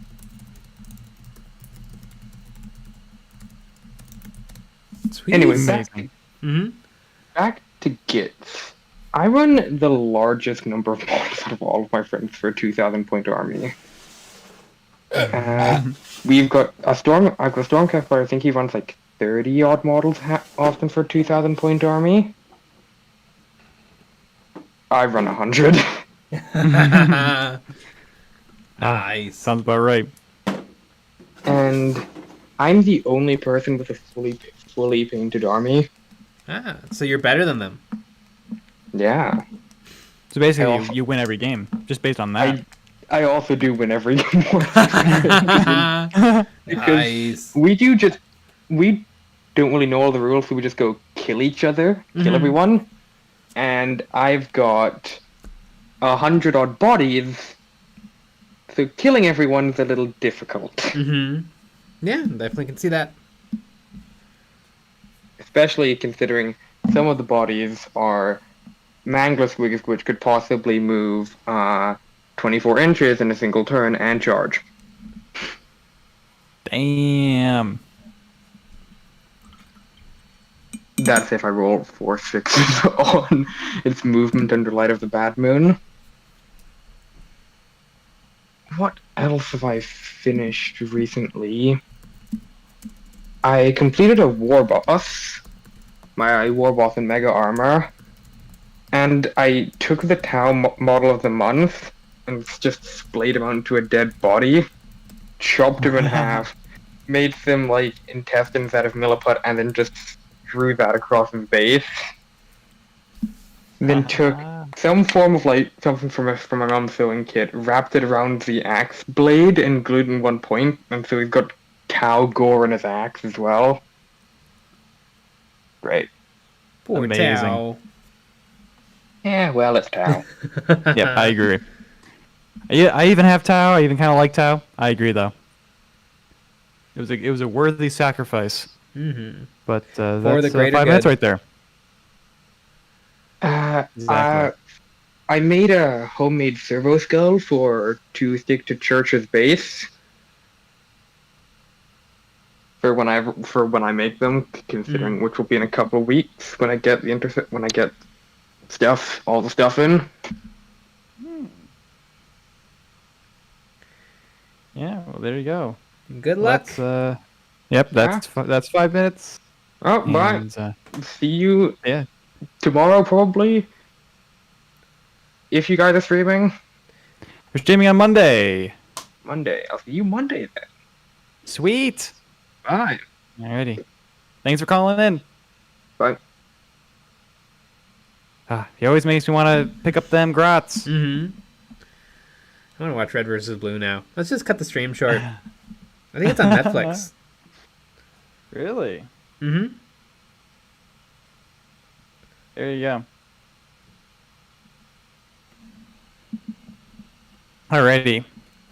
We are going to go with Iron Scholar. Yeah! Hello. Hi! Hello! Oh, my audio just went a little bit weird. Right, that should be better now. It just went back to, like, regular thing. I had to put it back on speaker. Mm-hmm. Ah. Yeah, so, like, there's, like, I was wondering if I could ask, like, 2 questions to see if then after that y'all can, like, critique or give me advice. Sure. So, what cameras do you guys use for, like, recording? We There's a lot of different use- cameras. Yeah, we use a bunch of different cameras. We use, like, whenever, like, Jay's at the desk, either the painting desk or at the normal desk, that's a GH5S. That's kind of the rather expensive camera that films very nice, and it's 4K and wonderful. Then we have 2 Canon T2Is that film the majority of the painting sections. So there's one that is up high, angled down, and then there's one that's like a top cam. And then we have a Canon M50 for kind of time lapses or random pickup shots whenever those are necessary. And I'm streaming right now with a Logitech Brio webcam. Yeah. And my Logitech- onboard webcam.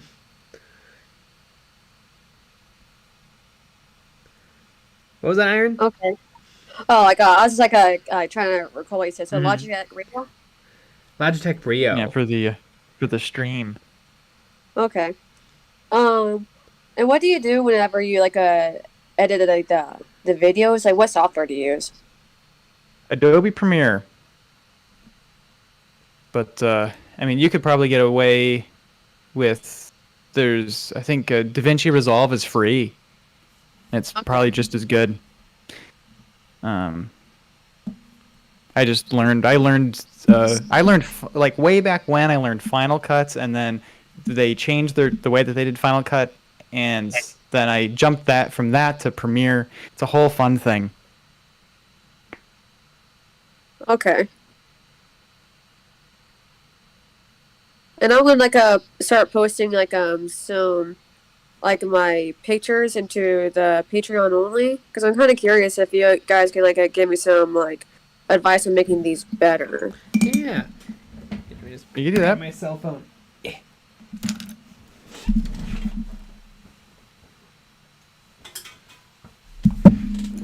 So I'm trying to do that Rusty Nurgling thing, and it's my first time kind of doing the blending and stuff. And try to get a kind of a certain light source, so it shines a certain way, so when it gets closer to light, it gets different lighter blues and such.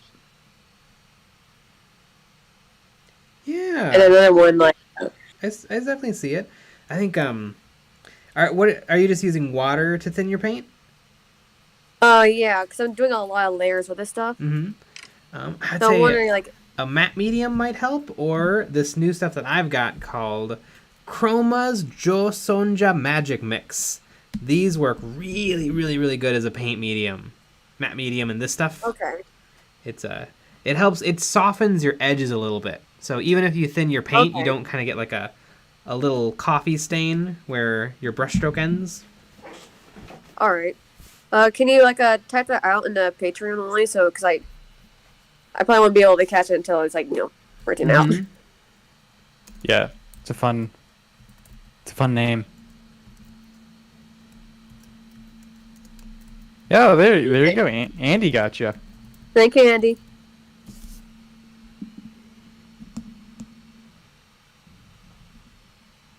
Well, I'm gonna type it out anyway. Okay. And how are the feathers looking, do you think?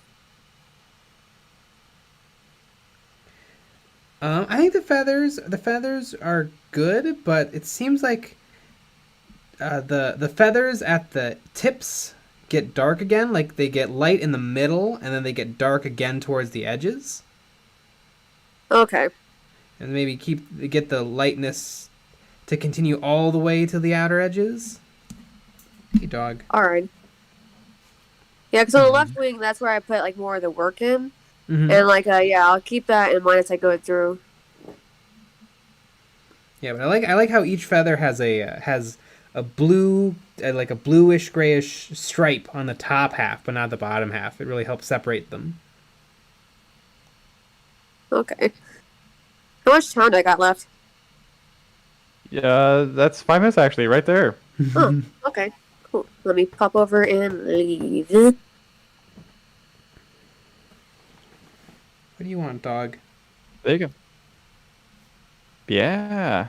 Hey, yeah, this is looking good though. And just as an advertisement, we also do our critique show on Patreon. So if you join our Patreon, you can submit models and we can critique them. Now, obviously, this is a really great way to get feedback immediately because our show comes out every other week for critiquing. But if you submit something, we will make a video about it. That is true. We will make a video. Alrighty.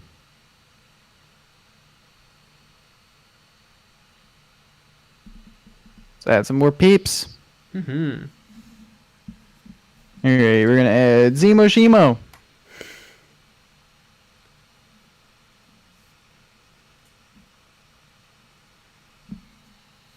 Hello. What's up? Hi. Hey, what's up? It's Primo Zemo. Woo. Yo, I got like 3 questions, but I'll try to make them quick. Number 1, do you guys know of a technique to paint black obsidian stone, like ultra glossy black stone? Probably paint something black and then give it like 3 coats of gloss varnish. Okay, cool. And then how often have you had to change the nozzle on your FDM printer? And then when you do change it, do you go to a smaller size? I change it. I don't know.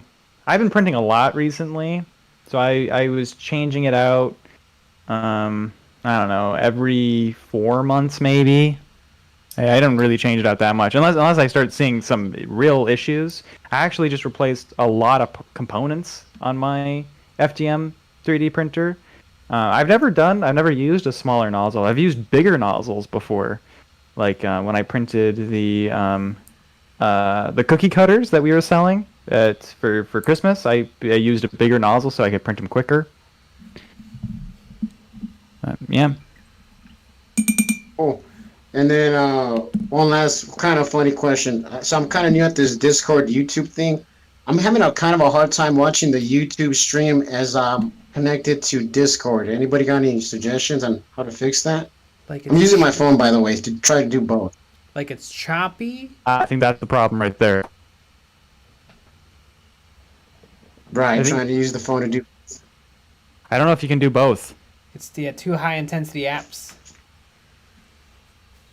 Well, I just don't think it lets you do both. Oh. Yeah. The audio coming into my phone, it gets mixed up. It's trying to pick up either YouTube or Discord. So I think I'm just going to like watch it on the computer or something like that. On the old. Yeah, I think it makes you pick.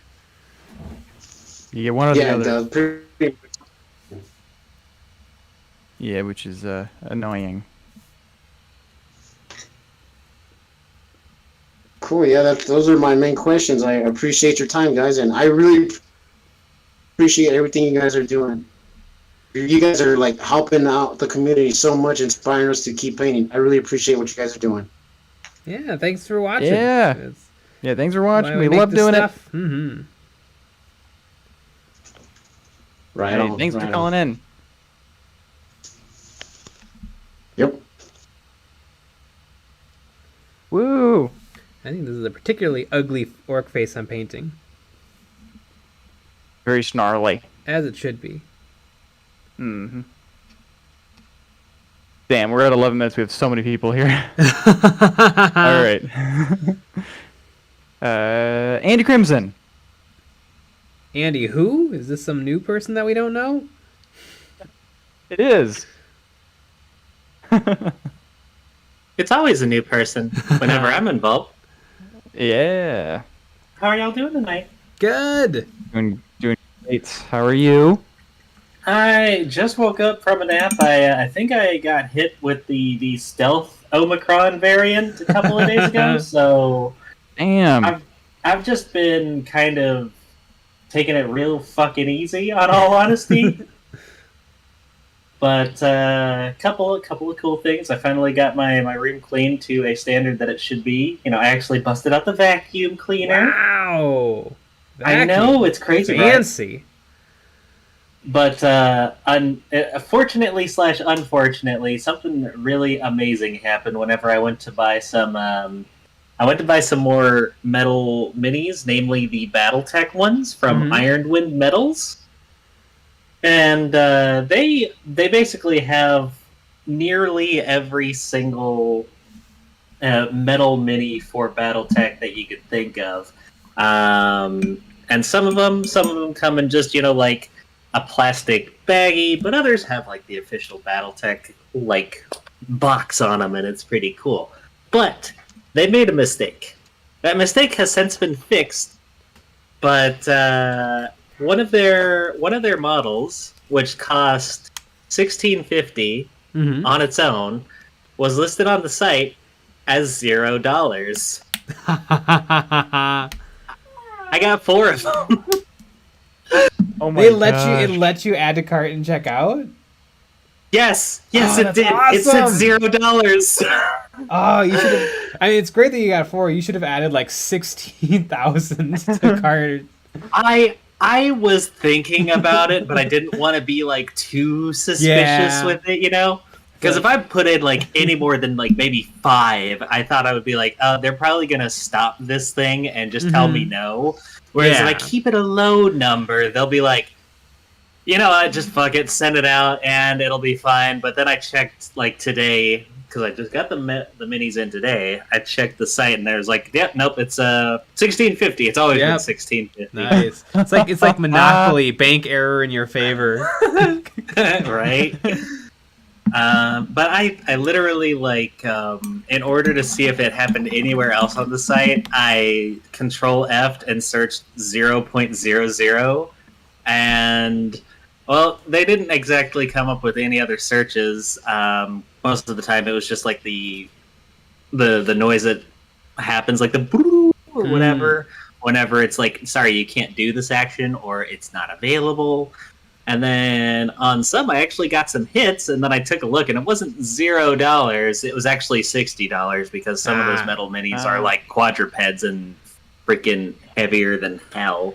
I remember War Machine and Hordes had some metal like giant models that were like $100 and some, and were literally like many pounds of metal. Ugh. Like there is a certain something about working with metal minis that is satisfying, but whenever I put them in comparison to like a plastic mini, the level of detail the plastic has gotten to the point where it's just out of this world with detail. Although I think technically the best of the best resin is still a little bit better than the best of the best plastic, but most resin is not the best of the best resin. That's kind of like saying that at least going to Vietnam era, the M16 is one of the best rifles, but it's still overall not as good as the AK-47. I guess it depends. Like, what's more important, reliability in a heavier bullet, or a faster moving bullet in a more finicky gun? Yeah, that's fair. It's just weird ways that my mind works. But I don't want to stay here for too long. I don't want to use it my full 5 minutes because I think I've already gone over that mark. But anyways, I will see you kids next week. Alrighty, sounds great. Thanks, Andy. Bye-bye.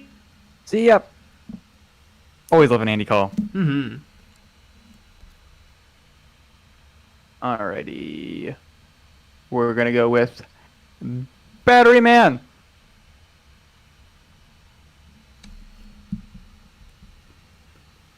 Battery Man. Battery Man. Battery Man. Hey, can you hear me, guys? Yeah, we can hear you. Yo. Yeah. Hi. So this is the first time I've gotten a wet palette, right? Uh-huh. A bit of a question that I've been like waiting to paint like half my model because there's a lot of metal on it, right? Should I put the metal on the wet palette or no? Yeah, it won't do anything. It'll be completely fine. Anybody who says it'll seep into the water or make it through the paper or do something, they don't know what they're talking about. It won't do anything. It'll be perfectly fine. Yeah, thank you. At this point, I've like run out of things to do on this Achilles Ridge Runner I'm painting, and I'm painting like a rubric marine head on the base. Ooh, cool model. Yeah, new codex. I have a squad of 2 of them, and they almost one-shot a Stormblade. I was actually going to be able to do it if I remembered a couple stratagems. Wow. Yeah. I have a Goliath rock grinder that my cat has knocked off of the table 3 times. My cat has not knocked any other model of mine off of the table. Maybe the cat knows something you don't. Maybe the cat knows that there's something wrong with that model. Something's wrong with it now. It's missing a saw. Mm-hmm. Uh-huh. Yeah. So, also, I bought some Dark Elves from a friend.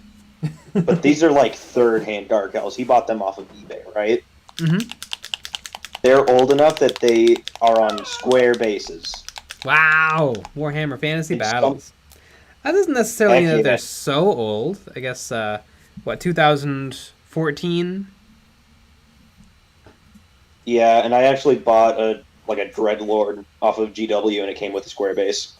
Mm-hmm.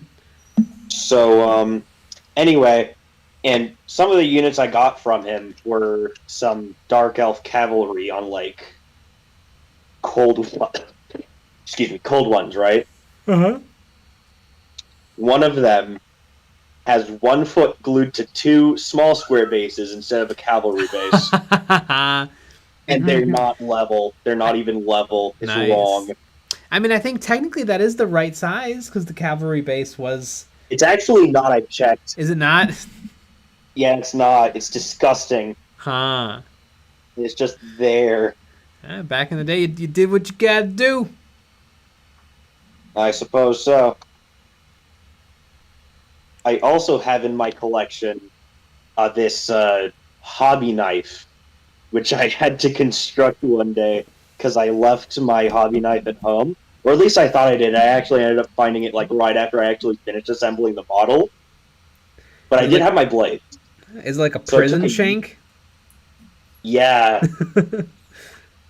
So it took some sprue. I cut off 3 parts of sprue to make the handle, and then took a used hobby knife blade because I was not wasting my new ones on it. And it is currently used to stab my bottle of Vallejo Burnt Umber because its cap broke, and so to seal it in, it just sort of dries at the tip. I mean, that I have a hobby knife like that I just use for gunky stuff or glue or milliput. And I just let it be dirty and dull. Dog. Hush. What a dog. Nice. It is thunderstorming. Where we are. Maybe that's part of the point of your dag.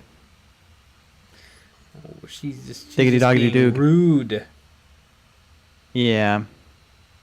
Jeez, maybe she should call in if she wants to talk. Not even a Patreon supporter. My dog. Oh yeah, speaking of which, I would totally love to be a Patreon supporter, but I am a part-time working high schooler, so I don't have the money. Yeah, you don't have to. You don't have to be part of it. Yeah, speaking of that, though, I wondered, how far does Price Chopper go? Do y'all know Price Chopper? I don't know what Price Chopper is. I don't know what that is. Okay, so it doesn't... I was just wondering if it like even went out of my home state. Don't know what that is. So like but I do know. Yeah, what is it? Oh, it's a grocery store. Oh. Still never heard of it. Nope. I don't believe in grocery stores. Yeah. Is it like a Jewel Osco? What? Is it like a Jewel Osco? That's our regional store. I don't even know what that is. See? We're not from the same place. But I do know that that's 5 minutes right there. All right, well, huge fans. Nice talking to you guys. Bye. Thanks for calling in. See ya. Speaking of 5 minutes, I'm going to be right back. Alrighty. Come on, dog.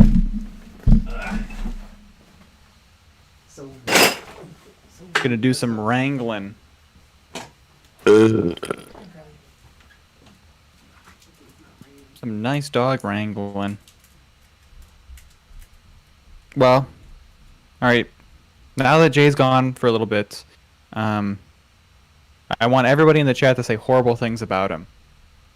Things that you despise about him. Things that you hate about Jay. You should make fun of him about not winning against Sean. All of those things.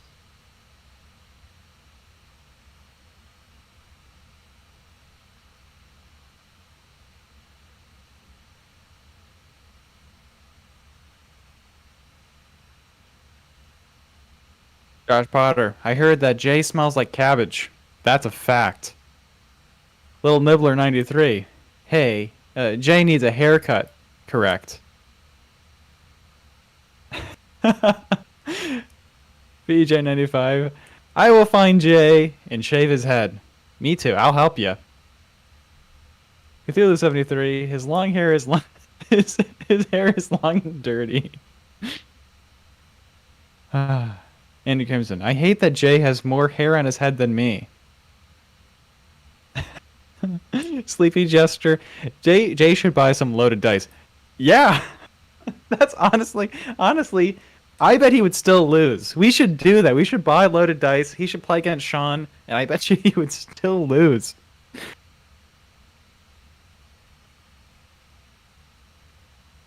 Sean lives rent-free in Jay's head. Guaranteed. Jeepers River 45. He's so oily that sardines consider him family. Dang!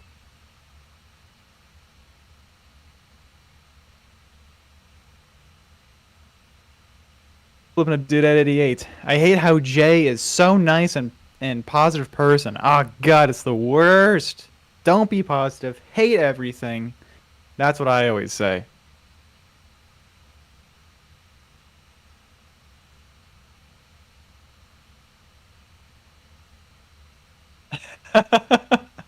BJ95. After I shave Jay's head, I will give it to Andy. Ah, how kind. This is the best part of the stream, honestly, is just shitting on somebody that isn't here.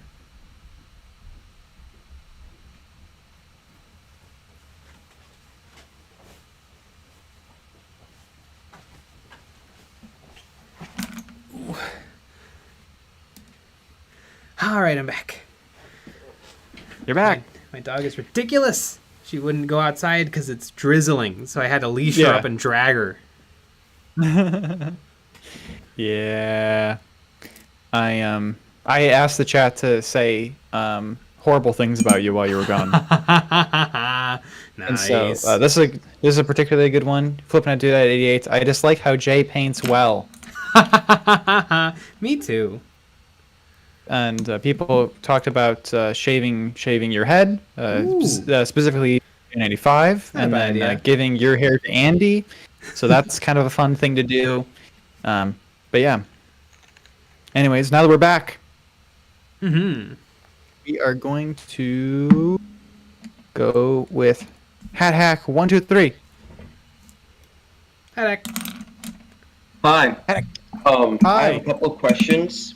Sweet. What are the questions? So, first, I don't know if you've done a video about Deathcore of Krieg or anything like that, but what do you think about buying knockoff Deathcore of Krieg on Etsy? Because I'm so poor. I think that's completely fine. I actually have done a video on Deathcore of Krieg, but it makes sense that you haven't found it because it's called A Weekend Wasted, and it's about me putting together the Deathcore of Krieg from the Kill Team starter box. Octeris. So yeah, A Weekend Wasted. Is that what it's actually called? Yes. Weekend Wasted? Yeah. Okay, then I have a second question. It's what would you think about using like a timer to time like turns for players during like a war game or something with a certain amount of time? I don't know. It's sort of a good idea, but also sometimes things take different amounts of time. I think if both people are just trying to be efficient, I think that's probably better than trying to keep it to a timer. Okay. I was just like, because I was playing with one of my friends and they were taking forever. They took like 30 minutes to move their guys around, and it wasn't really a big army. It was like 2 squads. Yeah, that's tough. Squads of Space Marines. It's rude. It's rude to bring it up. Yeah, and then it took them like 30 minutes to move their 10 guys, and then I had like 2 squads of Tau and a Devilfish, and I moved them in like 5 minutes and was able to. And he's like, "Why did you move so fast?" It was really annoying. Yeah, I would say. I mean, I don't know if you know the rules well, and you're just taking somebody's taking a long time. I think you add the clock in. Like, is this a friend of yours? Yeah, it is. Yeah, especially if it's a good friend, I feel like it wouldn't be too hard to bring up. But because I think that'd be kind of fun, like for our games, like you have 5 minutes to do your whole turn, or you have 2 minutes to make your decisions. It's a little harder for Kill Team because it's so quick. Back and forth. I guess you would need a like a chess timer where it's like 2 minutes. Yeah. You just slap it to make it go. That could be pretty fun. One last question. Have you ever played with this big terrain and then you kind of hide your guys behind it, and then you move some of your guys out, like a squad of them out, and then they just get destroyed? Yeah, of course. It happens all the time. Yeah. Where they're nice and safe, and then as soon as they're spotted, they're completely wiped out. Yeah, I had this big terrain with some rules I made up, and I was playing with the same friend that had the 2 squads that took 30 minutes, and there's this big like hangar terrain that I had, and so I started moving my guys like slowly out because of how big the hangar was, and my friend was in an angle where his tanks were facing right towards all of his guys were facing towards the hangar entrance, and so I just kept moving like squad by squad out, and he just keep destroying them each time, and it was really annoying. And the game ended up lasting like 15 minutes because of it. Yeah, I feel like maybe the trick is to just hide, keep hiding, and make him come to you. Yeah, I tried that in the next game that we played, and then he didn't do anything. He just skipped the move. He'd like move his guys up an inch. Were you playing objectives or just killing stuff? It was kind of just like a team deathmatch thing. Okay, yeah. Sometimes team deathmatch doesn't work if you don't try to kill each other. Yeah, it was really annoying. Yeah, well, maybe it's time to introduce the objectives into the game. Yep. Yeah, I think our games are a lot funner with the objectives. Mm-hmm. And yeah, then, just give you a lot more options. Yeah. So, I have an idea for something. What do you think about Diesel Punk, Tesla Punk, and kind of like sci-fi all mixing together? Yeah, isn't that kind of what's that car game that everybody loves with the Matchbox cars?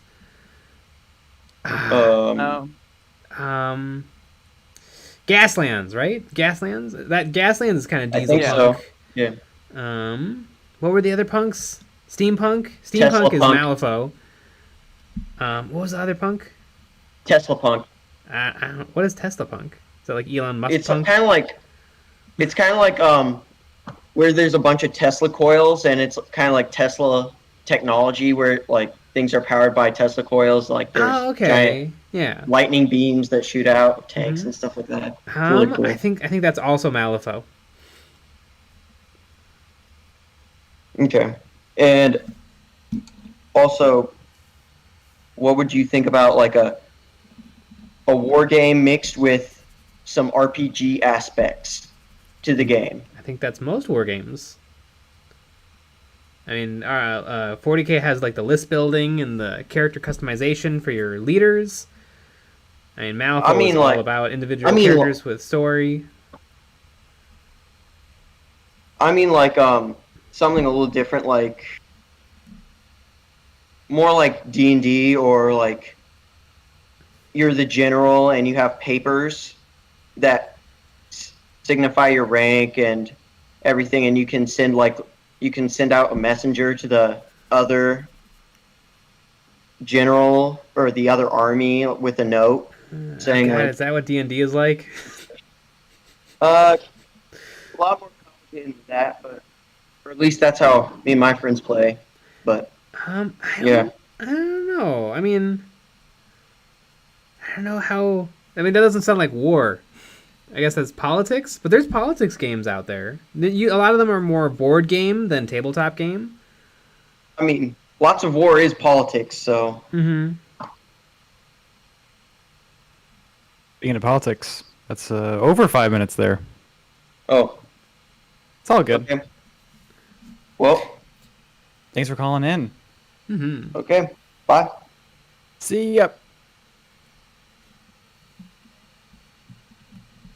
E&D. Tesla Punk is more Art Deco. Josh Potter. So would Tesla Punk be like what's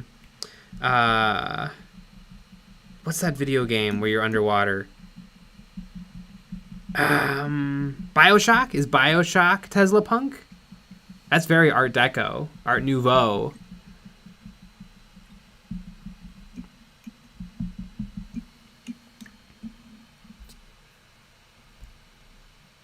Scott Hartley, how does one call in? You got to join our Discord server. Then under live stream, there's a live stream stage. Click on that live stream stage. Then you raise your hand, and then you get picked. But let me just say, we have almost a little over 30 minutes left, and we have 17 people in here. We're not going to get to everybody. Not a chance. But we're going to go with GeForce member 45. Hey guys, what's up? Hey, nothing much. What's up with you? Actually, quite a lot since the last time I got chosen. Ooh. I finally bought Knights. Got 2 Armature Helverins that built up and painted for my Mechanicus. Ah, sweet. And I got into Battlefleet Gothic. Huh? How do you get into Battlefleet Gothic? You luck out. That's how you get into it. Because one of my local game stores has had they've had a display case for the past 4 years that had a Imperial and partial Chaos fleet in there, and a buddy and myself made an offer for it and bought it. Nice. What'd you get?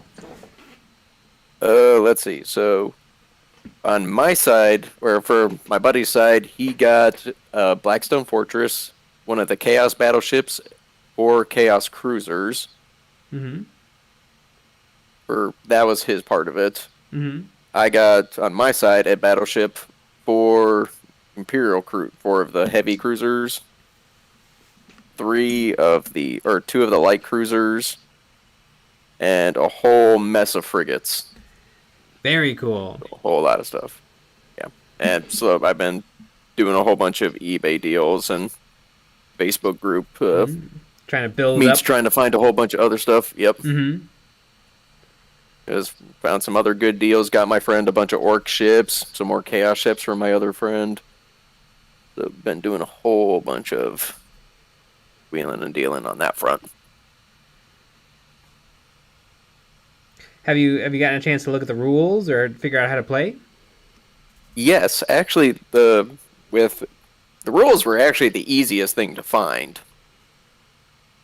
Because since they've been out of print for so long, a lot of guys got together and put up a bunch of archives sweet. Of all the scanned rules. And apparently there's also some updated fan rules and kind of such and such. So we're got the files of those and took them to an Office Max to print them out and bind them. Nice. So hopefully by this next week we'll be able to get our first test game in and see how it goes. Damn. So you're gonna be playing games like it's 2002. Yeah, pretty much. And they've been actually a hell of a lot of fun to paint. There's been many a time where I've almost pulled the trigger on some Battlefleet Gothic lots on eBay. Actually, I was able to get my friend another good deal for a Space Marine fleet for about $300. I mean, that's a good deal, but that's a little more than I want to spend right now. But and you know what though, there's that gets him like a full. Yeah, but that gets him the composition of that one got him like a full 2,000 point fleet. Oh yeah, I believe it. For that one, and there's some. I've been able to get lucky and get some like the old discontinued Forge World Battlefleet Gothic stuff. Like I got one of the massive Star Forts.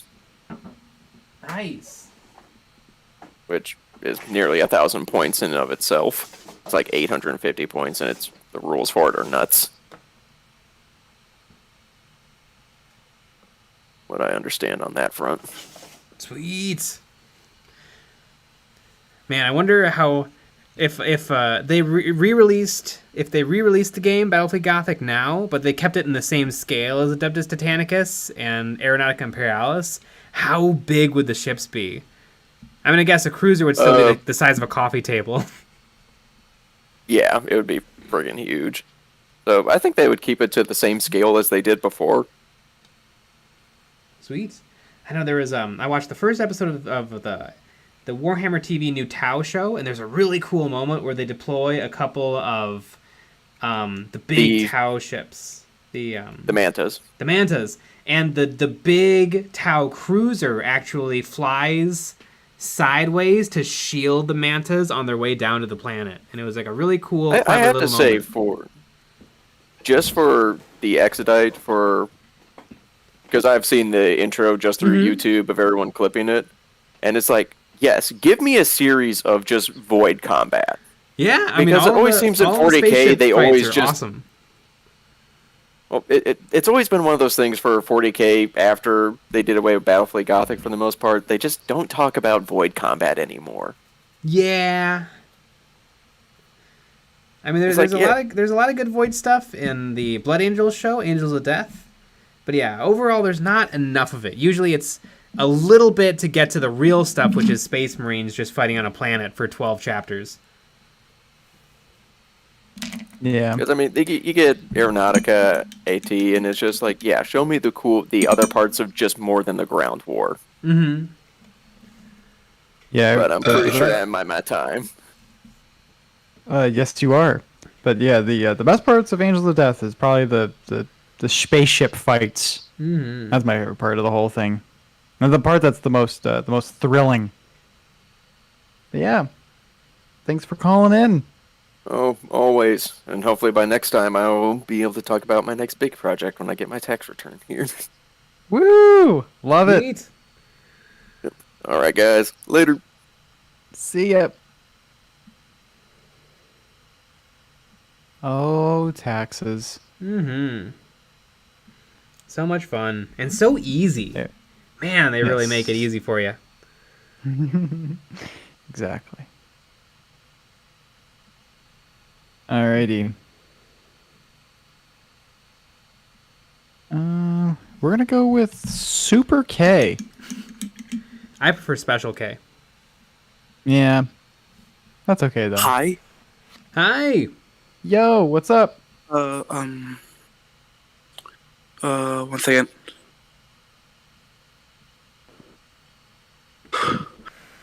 Hey, I'm such a big fan. I wasn't expecting to get picked at all. Yeah, what's up? Yeah, so I'm currently working on a Necron army. Yeah, I don't know what to say. I just, I'm sorry. I'm just. Yeah, it's no problem. It's all good. Sorry, I'm wasting my time. Yeah, so I'm currently working on a Necron army. It's so far what I've had. It's mostly 3 squads of warriors. What came in the start combat patrol, Necrons.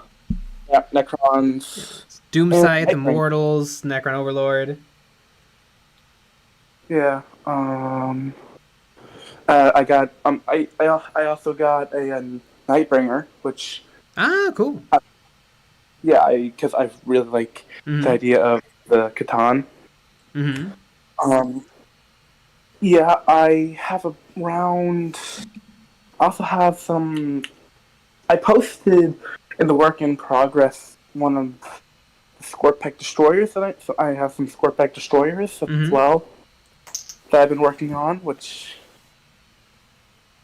I'm sorry, I'm just Are you thinking about like do you need help on the Scorpack destroyers, or what do you want to add to your Necron army next? Mostly what I want to add to my Necron army next. I mean, if you have all that, it sounds like you're getting darn close to 2,000 points. Maybe 1,500. Yeah. I'd say a nice vehicle, because it sounds like the only vehicle you have is the Doomscythe, and the Flyers are kind of a special case where they're not really a vehicle, in my opinion. They're kind of their own thing. So I think like a Ghost Arc would be great to transport your 30 Necrons around in style.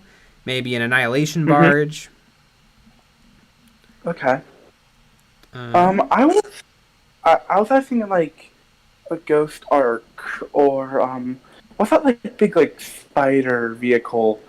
That's like the Doom something? Doomstalker? I think so. It has an ability that 6 legs or 4 legs?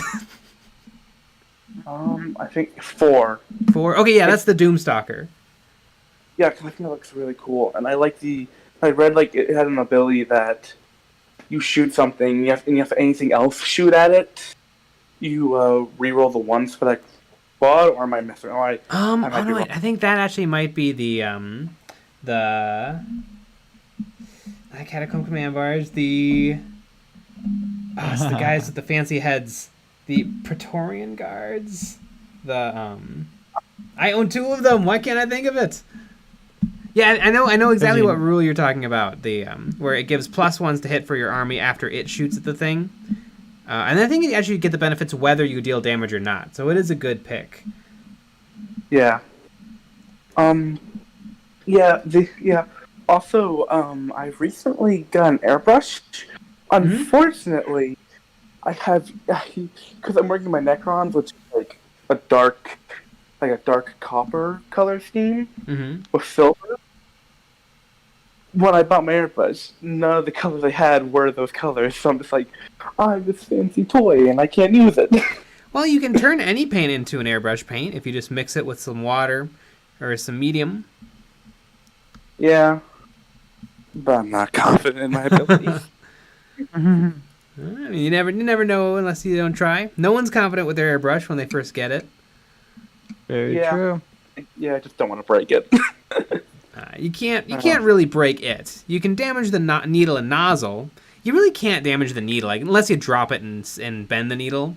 The nozzle just does wear out, and even pros wear out their nozzles. It's a consumable.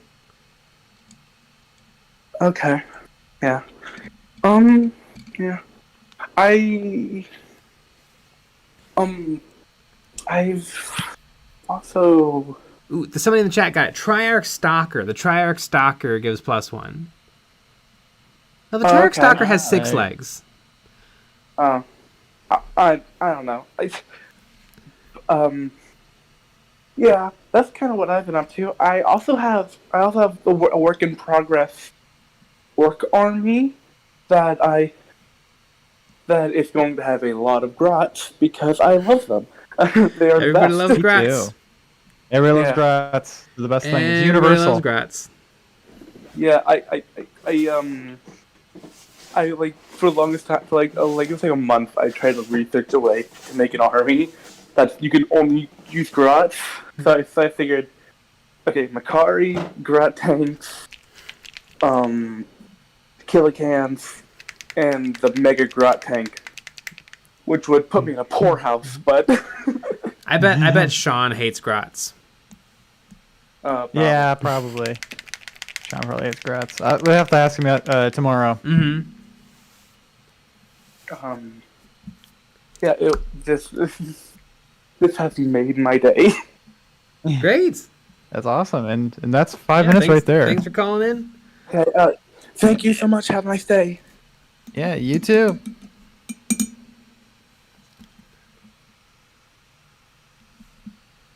Sweet. Mm-hmm. Grots, grots, grots. I'm painting grots. This is true. All right.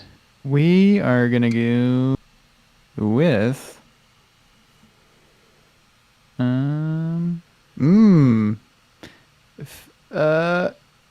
want to be able to. I want to really be able to read this name. It's not going to let me, but I believe it's Femboy Space Marine 42069. Maybe there's a 69 in there. Not sure, but I hope there's a 69 in there. No, there is a there was 69 in there. 69 there. There was 69. Okay, that's good. Sometimes the long names it cuts off, and that's pretty rude.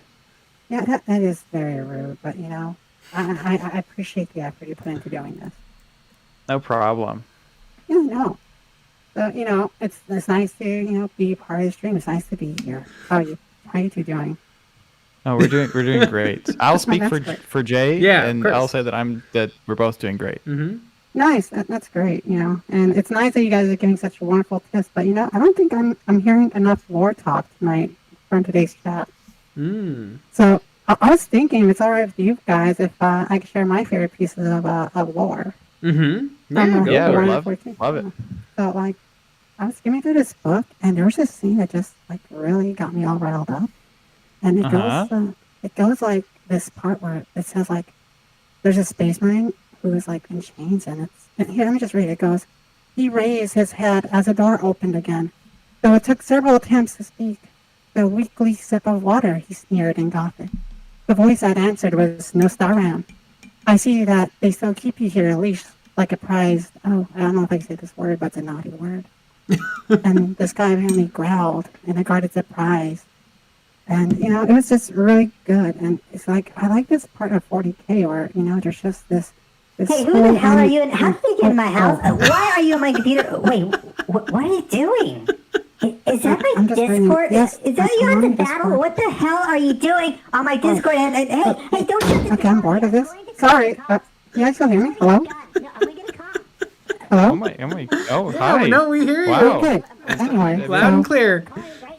Yeah. Okay, cool. I don't. Anyway, so. Oh gosh, there's something going on outside. What?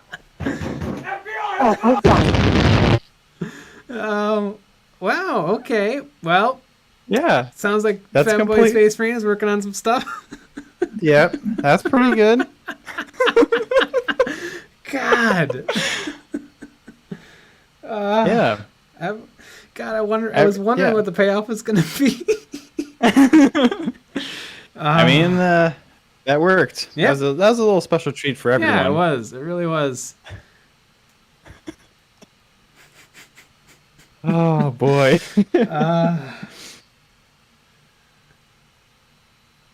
Well. Alrighty.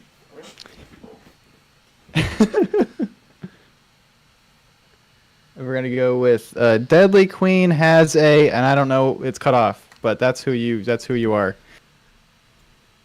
Has a weakness. How are you guys? What's up? Good. Good. I'm just hanging out. I had a couple of questions. One of them was, do you ever plan on branching into other TTRPGs, like Conflict 1947, which is one I'm partial to? If I was ever to do anything like a historical, it'd probably be Conflict 47. Because it's not a historical. It's a science fiction game. Yeah. Yeah, the universe of Conflict 47 is very interesting to me, especially because of the dichotomy of it in 40k. Because 40k has such a complex lore, and 47's is so simple. Is it? Isn't it World War II, but with vampires and werewolves? Yeah, it's World War II, except there was just like a random rift in space caused by the first nukes, and then all the weird stuff started happening, and that's it. And I think there's something to appreciate about the simplicity, you know? Yeah, I mean that sounds pretty awesome. Yeah. Another question I had was, what's your favorite material to paint? Like resin, plastic, metal? Plastic's king. Plastic's awesome. Resin is next, and then metal's on the bottom. Metal sucks. Really? I really like painting metal, actually. It's hard to get stuff to stick to it. It's heavy. If it's Games Workshop metal, then it has a weird texture to it. The Infinity stuff seems interesting. Yeah, the Infinity stuff is really good. Yeah. I think metal has a certain charm to it, I guess. It definitely has a charm, but I don't like it. Like I like the models and stuff, and I like that time period, but I think it's a worse material. Yeah. Like if I could somehow have those models in plastic, I think that'd be awesome. Yeah. Yep. And just so everyone's aware, Jay has a lot of money tied into plastic manufacturing, and that's why he's partial to it. Oh, yeah, I've got stock in big plastic. Yeah, big plastics got you by the neck. Mm-hmm. Yeah, we just have to make sure everybody understands that when we're on stream. Yeah, I understand. The stocks are important. Mm-hmm.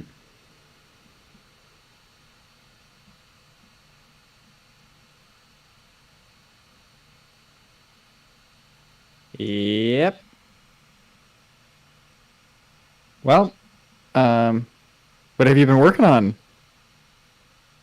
Currently, I've been building up my Necron army, my Surekan dynasty. Going pretty well. I have about 680 points right now, so I'm slowly getting there. Ah, sweet. Yeah, I've only gotten to the hobby like a year ago. Yeah, I'm always surprised about hearing people be like, I just got in, I've got all this stuff. It's great. Yeah, I've been very fortunate. What really got me into it was, are you familiar with Jazza, the art YouTuber? Oh yeah, I love Jazza.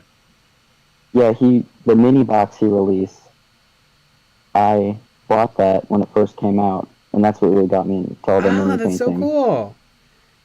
Yeah, with the little Jazza Terminator Marines. Yeah, all the materials. Mm-hmm. Like I still use like the hobby snips and some of the paint that he got. Yeah, that's really cool. Yeah, I love Jazza. I remember a long time ago he came out before he started his TTS or his tabletop channel. He did a great video about 3D sculpting a Space Marine captain, and it was really cool video. I remember that. That was a good video. Speaking of his tabletop channel, they're making like a tabletop RPG, which I'm very excited for. Yeah, I bet they do a really good job. because they do a really good job with everything. They do, yeah. Their art is incredible. Mm-hmm. Well, don't want to keep you guys waiting, so I think I'm gonna hop off now. All right, thanks for calling in. All right, and thanks for for calling having in. me. All right, see you guys next time.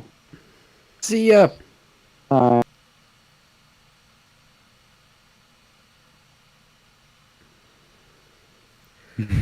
Future Victory. I should have known, you big plastic shell.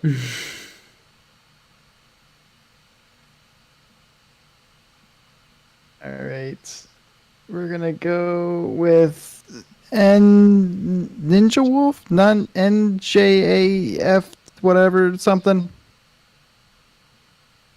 I nailed it. Yep, Ninja Wolf is correct. Got it. It's small Yeah, on the screen. Yeah, Imperial Guard all the way, man. It started back in August 2018. There was a stupid work meeting where you had to tell something about yourself that other people wouldn't know, right? Mm-hmm. So I was just like, amateur study military history and doctrine. And, one of the other people in that meeting was like,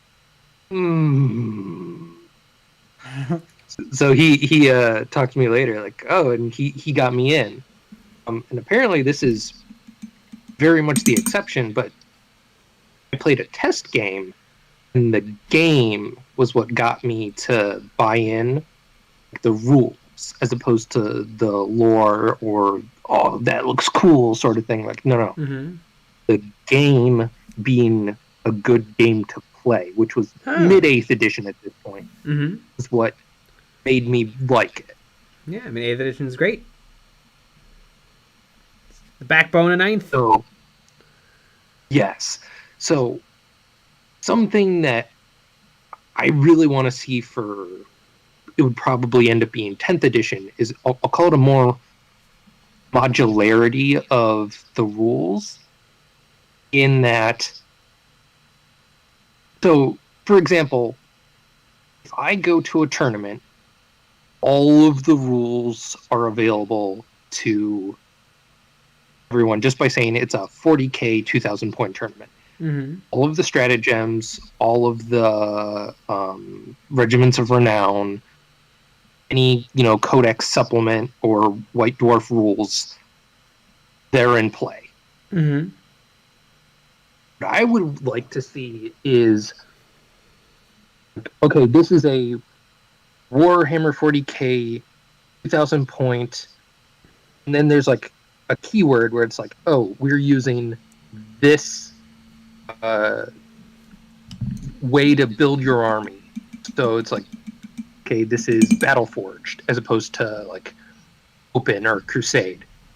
And then there's another keyword which meant that, okay, stratagems aren't in play for this tournament. Like, you don't get to use stratagems. Or yeah, there's something. I mean, there is and isn't something kind of like that.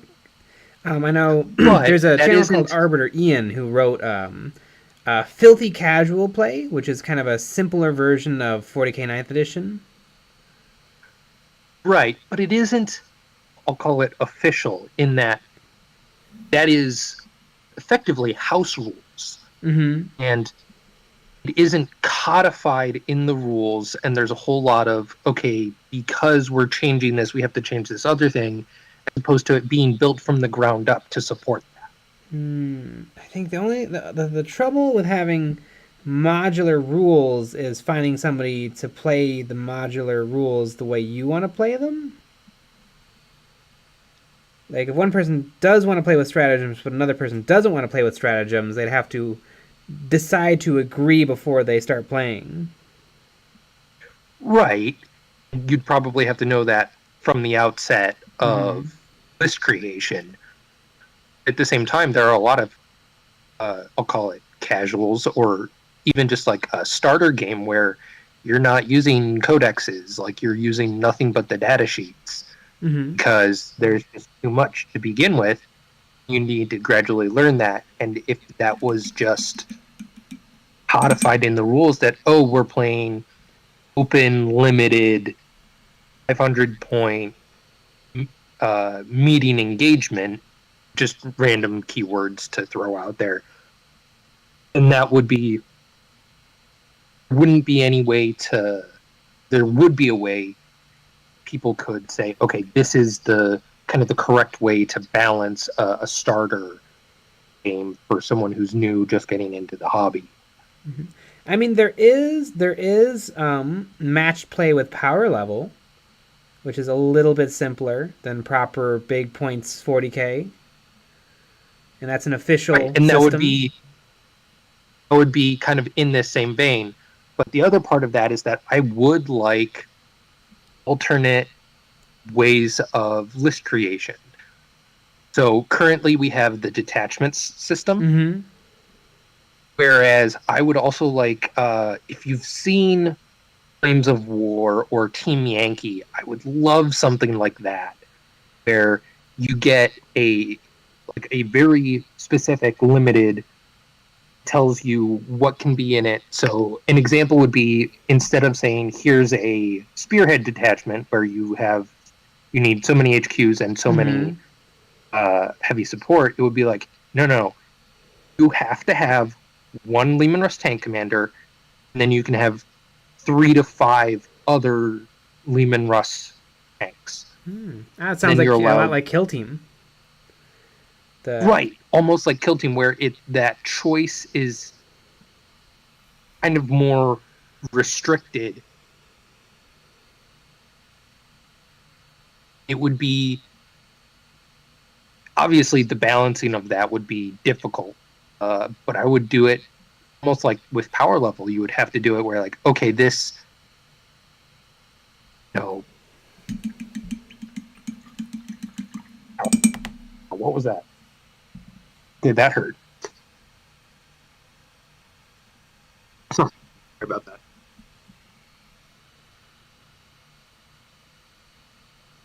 Well, that's 5 minutes.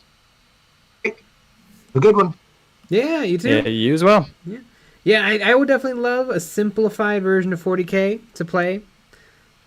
Something kind of like an Arbiter Ian Filthy Casual play. Also, it's a great name. Kind of owning the Filthy Casual kind of name. Mm-hmm. Alrighty. We have basically time for like one more. Woo! We're gonna go with JP Got Rockets.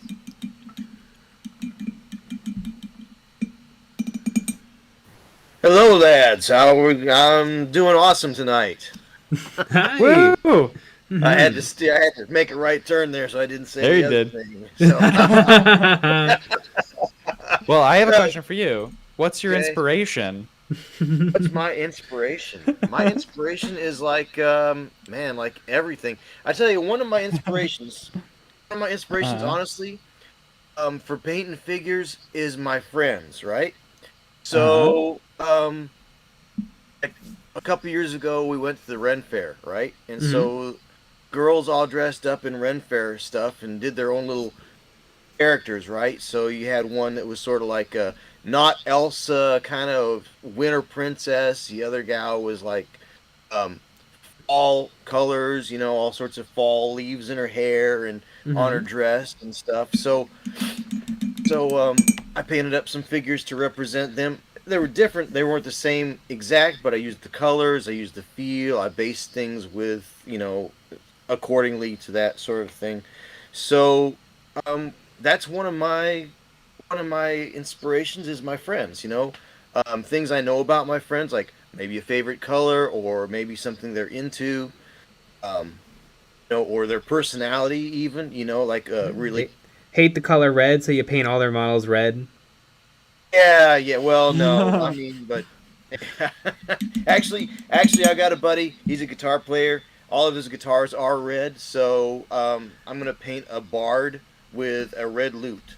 There you go. That's fun. So basically, like I say, that's one of my inspirations is my friends. Mm-hmm. So, Anyway, today was epic. There was a little local convention, right? And I ran the paint and take.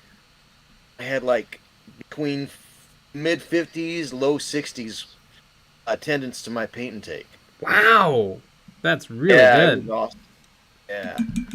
So I mean, after 2 years of being cooped up inside, finally getting a little convention, I think everybody was ready to do something. Yeah, that's really cool. Yeah. So that was how my day was. It was pretty epic. And what was the paint and take model, or the paint and take stuff? It was, well, it was the Reaper stuff. You know, oh, you can cool. get the Reaper kit. I was right? wondering if it was. Charge you for the, I was wondering if it was going to be something from Reaper, because I know they're kind of famous for that. Yeah, it was. I mean, it was the most expedient one. I could probably bug my friends over at Ralpartha Legacy to give me some stuff, but you know, metal being the cost that it is, I figured. Yeah. So, but yeah, that was it was really fun. It was really great. Nice to get out and kind of blow out the cobwebs, you know. So, yeah, my inspirations are my friends a lot of times. You know, just getting ideas from things they like or things we talk about, you know. Little stories, you know, and the like, so. But what about you guys? What do you, same question. I like Pinterest. Facebook. I love it. Just businesses. Yeah. Just the opposite of friendship. Yeah. Your enemies. Yeah, enemies, hatred. That's usually what we go for. Exactly. It's one of our sponsors actually is hatred. Well, there you go. Well, you know, hate is just the other side of love. So. Right. Yeah. Exactly. Yeah, that makes it better. Really. Where did my phone go? Amazing. So that was my day. That was some awesome things going on. Yeah, that sounds awesome. I could not believe it was just amazing. Because you know, the first hour and a half, I'm sitting there and I'm wondering, is anybody seeing my sign up here? And then all of a sudden, a little bit after lunch, just the floodgates open, and it was just the tables. I had 4 tables, 2 people each sitting at it, and I started having to load up a third chair to each table. So yeah, it was. I've still got some figures left over, but I started out with 10 little takeaway tins full of figures, and I came home with like 6, and those are only partially full. So yeah, that's awesome. I mean, that's the point. That's the point of a takeaway. Yeah, it was. It was really great. I'm gonna do it again next year, I think. So. Yeah. Sweet. I'd love to do something like that, like a painting class or something just like that. I think it'd be fun. Yeah, well, I mean, you got the chops, and you got the channel. I mean, if you did a paint and take, but like if you did a class at Adepticon, I'm sure there'd be people that would sign up for it. Ooh, now that's an idea, an Adepticon class. Maybe that should be one of my life's goals. Let's do I'm taking a class at Adepticon this year, so maybe one day I'll be teaching a class at Adepticon. There's no reason you shouldn't. You've got the skills, you've got the chops. You should throw your hat in the ring and do it. God, I want to come up with a really dumb class, because people usually have object source lighting, blending, character work, bases. Like I want it to be like how to paint miniature butts or something. Yeah, we're both on the same wavelength on that one. Miniature memes and you. Miniature memes and you. That's a great. I like. Yeah. Write that one down. Maybe next year. Yeah, because we've never gone to Adepticon. We're gonna go this year. Yeah. And we'll see what that's all about. Well, I mean, it's right there in your backyard, so. Very true. Yeah, I mean, and you got a bunch of really great painters up in that area right around you guys. I mean, you know, you can network. Oh yeah. Yeah, it's gonna be exciting. Oh, yeah, we're gonna tackle Goobertown Hobbies when we meet him. Oh yeah, yeah. We're gonna hold him down. I wish I could be there this year. I really do, but it's not going to work out this time. So yeah, next year I'll be there. Sweet. I plan Love on it. it anyway. Yeah, so we'll hang out, stop by, say hi, whatever, you know. I love it. Mm-hmm. But that's time right there. Yeah. Yes, sir. Have a good evening. Yeah, you too. Woo! And that's the call-in stream. That is the call-in stream. Damn, we have so many people, but too bad. We're gonna go to bed. We're going to bed. Yeah. Same time next month. Yep, we always do it. We do it. Do it the first Saturday of every month, and it's always a lot of fun. Mm-hmm. But anyways, I'm tired. Exactly. Thanks everybody for being here. Alrighty. We got a bunch of great calls. Oh yeah. And yeah, we also had a bunch of Patreon stuff this week. Make sure you join the Patreon, check that all out. And we'll be back on Monday. Videos. Very true.